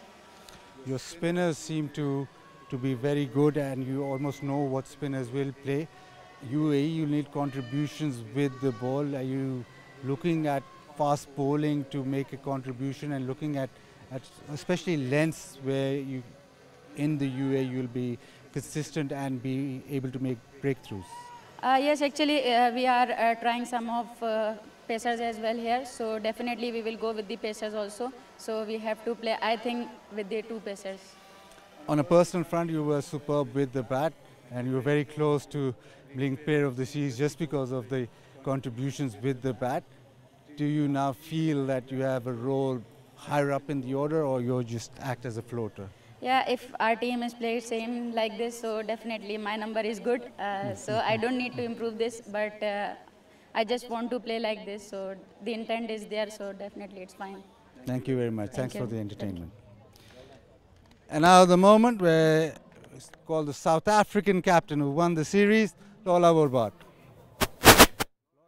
Must be so satisfying. You did it the hard way. You bowled first. It was hot. It was difficult conditions, and then to come out and chase it comfortably, it must so satisfying. Yes, definitely. The perfect way to head into a World Cup. Tough chase. It was pretty slow, and I felt like they bowled slower and slower. And probably some of the hottest weather that I've ever batted in. So yeah, difficult. And what about Bosch? What innings she played in the end? Obviously retired hurt, but the innings that she played for your guys. Yeah, amazing. I think it set us up for the whole game. We spoke about that power play after the first few games. I think that power play is so crucial to get off to a good start. And she just came out, played some fearless cricket, and put us in a great position.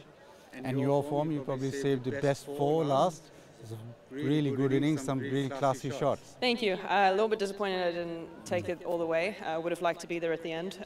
But yeah, I think nice to spend some time out in the middle and hopefully found some rhythm for the World Cup. You think you've ticked all the boxes going to the World Cup with preparation? I hope so. We've tried a lot of different things. We've had a lot of youngsters getting opportunities this series, shared the overs around a bit with different bowlers and different options. And I think we've changed our lineup a bit to get most people a bat. So yeah, hopefully everyone's had a good run. Thank you very much. Enjoy the victory, enjoy your celebrations. Thank you. So South Africa, the worthy winners, they win the series 2-1, and they'd be awarded, Mohsin Ali will award the winning trophy to Laura Woolward.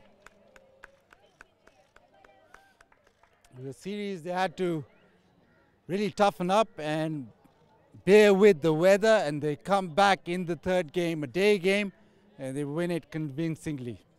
Remember South Africa, when they toured earlier here, struggled in Karachi, but that's all been put to bed. It's been a fabulous effort from South Africa in Multan in this series win.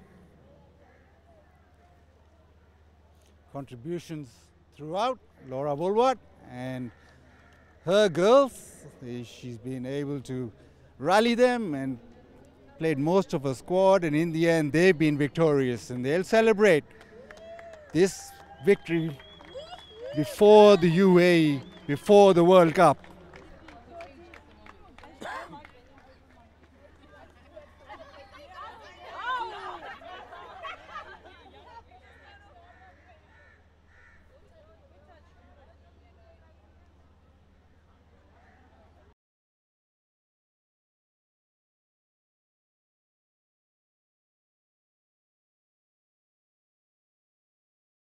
South Africa improving on their previous record of coming to Pakistan. It was 3-0 to Pakistan. This time it's 2-1 to South Africa. They used different players, rotated their players and played in the heat, made use of the conditions, got used to the conditions. And definitely very satisfying victory for Laura Woolward and her 11. Shabnam Ismail retired from this group. They were the runner-up in the last World Cup, T20 World Cup. Without her, without Madison Cap and Ayabonga Khaka for the last 2 games, still this unit was able to win and get the better of Pakistan. Once again, the first T20 was won by South Africa by 10 runs. Pakistan came back strong, winning the second T20 by 13 runs. And it was South Africa once again in the final game, the day game, winning the match by 8 wickets. We'll take a short break and join us for the post-match show.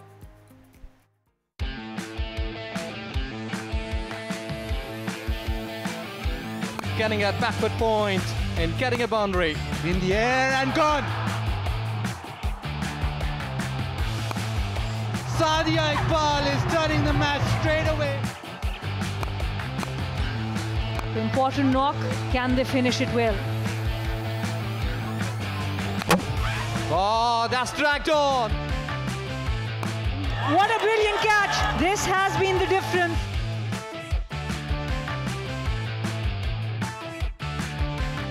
Towards mid-wicket, one bounce into the fence. Times that really well and goes to the fence. Trying to make something out of this, but lost the wicket. Gone high and it has the distance. And it's comfortably taken. And it's sailed over. Again, Boulder. Bowl him. Nashra doing what she does best.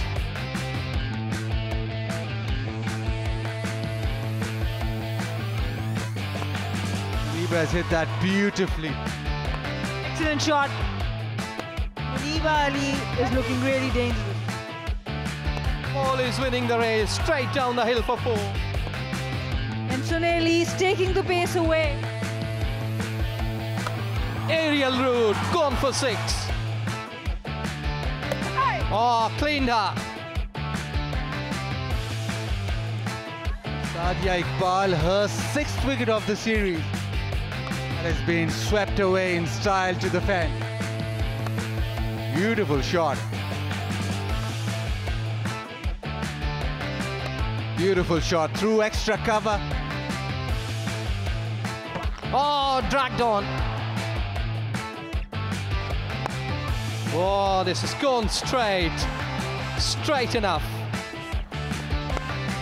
And crashes it through the offside and fittingly ends the game with a boundary. It's been a fabulous knock. And that has meant that South Africa win the series and win it comfortably in this game.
What an outstanding performance by Team South Africa. A total turnaround for them last year when they visited Pakistan. They were clean swept, and now when they're leaving Pakistan, they've won this series by 2-1. Going into that marquee event of the year, the T20 Women's World Cup, and look at the performances that they have done, and look at how every other player chipped in for this win.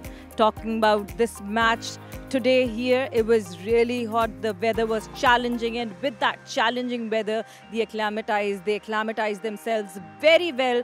And talking about how the players performed. Hello and welcome to the post-match at the pitch side, and talking about this game. It's a total turnaround for South Africa. They used this series as the dress rehearsal for the T20 World Cup 2024, and they have proved and ticked all the checkbox before going to the big marquee event of the years. And South Africa has won this match. Just to confirm you all that they've won this match by 8 wickets, and they've won this series 2-1. Talking about the happy captain there, Laura Woolworth, was very satisfied with the performances, because looking at the summary right now and looking how this match went on, Pakistan started off playing, and it was hard luck for Muniba not to carry forward and just got run out.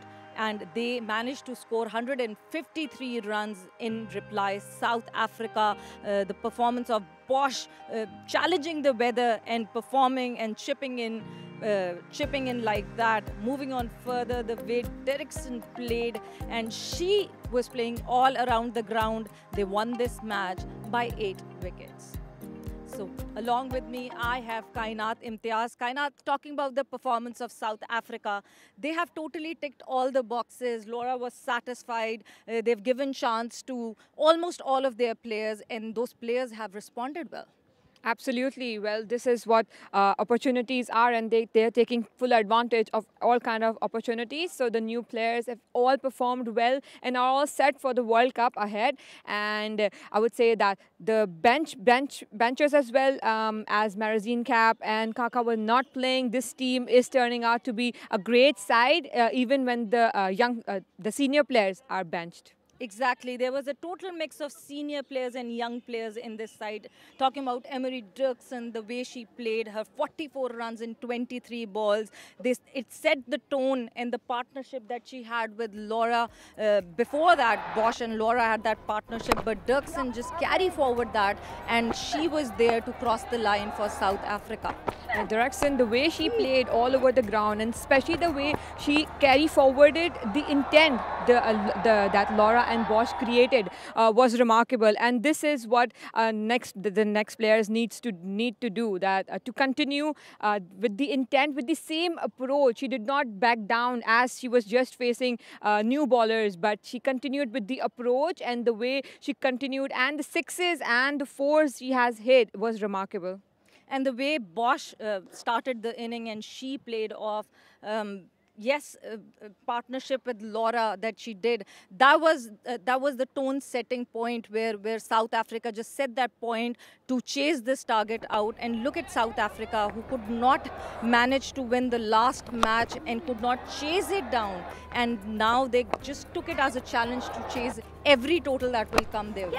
Well, they assessed the pitch exceptionally well. The way they've adopted the pitch and adjusted to the pace of the bowler, even though Pakistani bowler was slow and low at times as well. But the way they have adjusted to was amazing. And South Africa actually have showed some character with the top batters. And Laura, being the solid player that she is, continued the way she has been. Definitely, Laura has been the pillar for her team, the captain innings that we always say, leading from the front. But the biggest positive for South Africa here would be that they played without their two main players here. Their last two games were without Marazine Cup and Kaka, and even then they managed to win this series. This is what making players is, and before going to the World Cup, they wanted to try each and every player and give game time to every player, and this is what team is all about, making all the combinations. And of course, going to the World Cup, they will be back in the team, but again, they all have had a good share of their time on the field, and this will be easier for them to go forward to the World Cup. And especially looking at the group that South Africa is in the World Cup, it's pretty easy group in comparison to where Pakistan would be playing, and Pakistan would be facing Australia, India, New Zealand and Sri Lanka. In contrary, there's England that would be the biggest challenge for South Africa. Other than that, there's West Indies, but South Africa could manage and handle West Indies as well. So it would be a good series win for them and good preparation. It's such a morale boost to definitely win this series and go to the World Cup now. And Pakistan is a very good side, of course. Beating them in series with 2-1 is definitely a morale boost, and this will definitely help them go forward, even though their pool is not that hard. But again, it's T20, and you cannot be expecting any team to come low and slow on you. So definitely every team is gonna go full on with the other one. So yes, Pakistan has actually in a very hard pool, but again, it's T20, and the way Pakistan team right now gelled, and the way they're performing when it comes to betting, and this was one thing that was lacking, the betting side, and they have been clicking the betting side from the very first game. So this will definitely help them. Every single player is performing. Fatima is in form, Nida is in form. If we talk about ballers, Sadia, Nashra, Diana is back in the squad as well. These are the positives that you're talking about Pakistan, and yes, there was this really big positive, the intent, the kind of batting that Pakistan showed. But talking about the weaknesses that they need to tweak before going to the T20 World Cup, what weaknesses would you pinpoint? I would say they can get better when it comes to line and length and variations, because they are going to get similar conditions just like they have had in Multan. So definitely work a little more on their bowling lines, and especially fielding side, because catches win matches. You have to create opportunities, you have to dive, you have to save those singles and doubles, which is so important, and that we have lacked in today's game as well, because Pakistan has also dropped a couple of catches and misfieldings as well. So that needs to be on point, because the other team is definitely not going to leave them and take advantage of every opportunity they get. So we need to get hold of every single catch that comes around. Exactly. Converting the half chances into full chances and taking those full chances, because we saw today when Muniba was behind the wicket, she missed the stumping of Bosch, and what Bosch did, the damage that she did to Pakistan. Then Alia dropped the catch of Derrickson, and then look at what Derrickson did, and they just reached to the target really quickly before even finishing their overs. But the positive, the biggest positive that we were talking about, the batting intent, the way Muniba started off, the way Muniba is playing. And then on the contrary, there's Muniba, and in the bowling, you'd say Sadia is becoming the power play specialist over the period of time. Absolutely. Well, Sadia has been performing exceptionally well, not in the series only, but in few series back as well, and this is the focus that we need before going to the World Cup. Even though Pakistan has lost this series, but the series have had a lot of positives, and Sadia is one of them.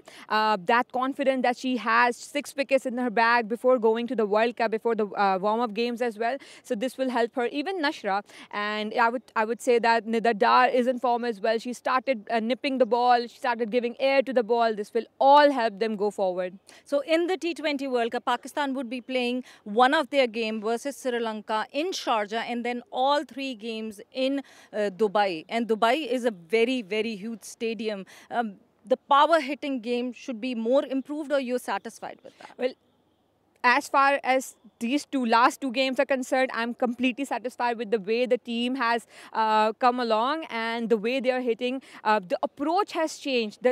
maybe it's because of the new captain. The approach has changed, and the way Fatma is performing as well. She is taking the team with her, and she's inspiring everybody to hit, and she's showing that this can be done. So I think so far they are on point and spot on with what they have to do. Do you think one thing that they need to work on is that in the later of the innings, in the last overs, in the last 5 overs, they've been leaking a lot of runs. We have seen in this series that South Africa has managed to score 70 in the last few overs. They've managed to score 40 in the 15th, 16th, 17th over in this match today.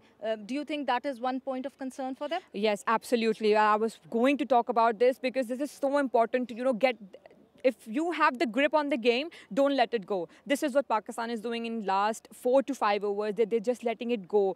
Maybe because 1 or 2 bowlers are not exactly bowling on the right angles and right line and lengths during those overs. But maybe what they can do right now is just focus on bowling stump to stump and the variations. Because on these kind of pitches, you will need different kind of variations. And they're definitely going to get similar pitches and conditions, low, slow, and at times it can nip, but again mostly it's going to be low and slow in Sharjah and Dubai, especially in Dubai, because same humidity and everything. So I think Pakistan has a chance, and they should really focus on bowling on to stumps more. Should we expect some surprises in the World T20? Absolutely. It's T20, it's unexpected game, and with the Pakistan side that we are seeing at the moment, we can definitely expect some upsets, some big upsets. Big upsets, looking forward for those big upsets. Thank you, Kainat. Thanks a lot. And what a brilliant performance by both these sides. It was a well-matched series. South Africa starting off, winning the first T20 international. Pakistan realizing their mistakes, altering them, and coming back in the second T20I and winning it and making the highest total of the T20 international in Pakistan women cricket. Then South Africa assessing what they did wrong, and they came in the third T20I, and they just could not chase in the second T20I, so they managed to chase this time around and chased it with a very, very comfortable way. So yes, both the teams have gained a lot, and this was a proper dress rehearsal for both the teams before this T20 Women's World Cup, and hopefully you've enjoyed this broadcast. Multan City has been really happy. We have seen spectators coming in. Even today, we were not expecting much of a crowd being here in this blistering heat, but even then we saw so many families coming here and supporting the women game. So till the next time, Savira Pasha signing off. Take care. Bye-bye.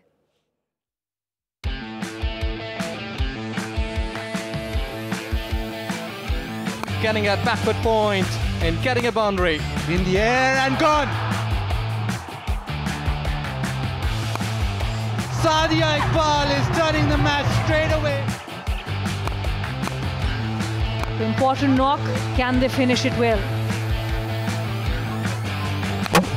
Oh, that's dragged on. What a brilliant catch. This has been the difference.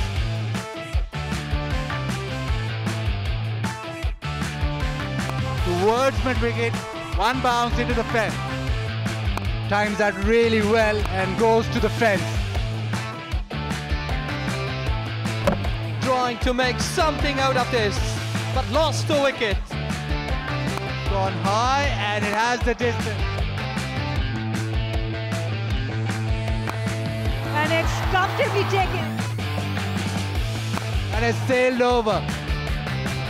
Again, Boulder. Bowl him. Nashra doing what she does best.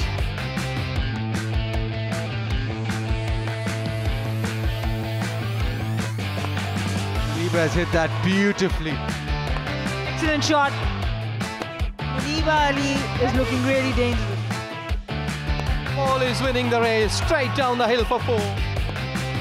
And Suneli is taking the pace away. Aerial route, gone for 6.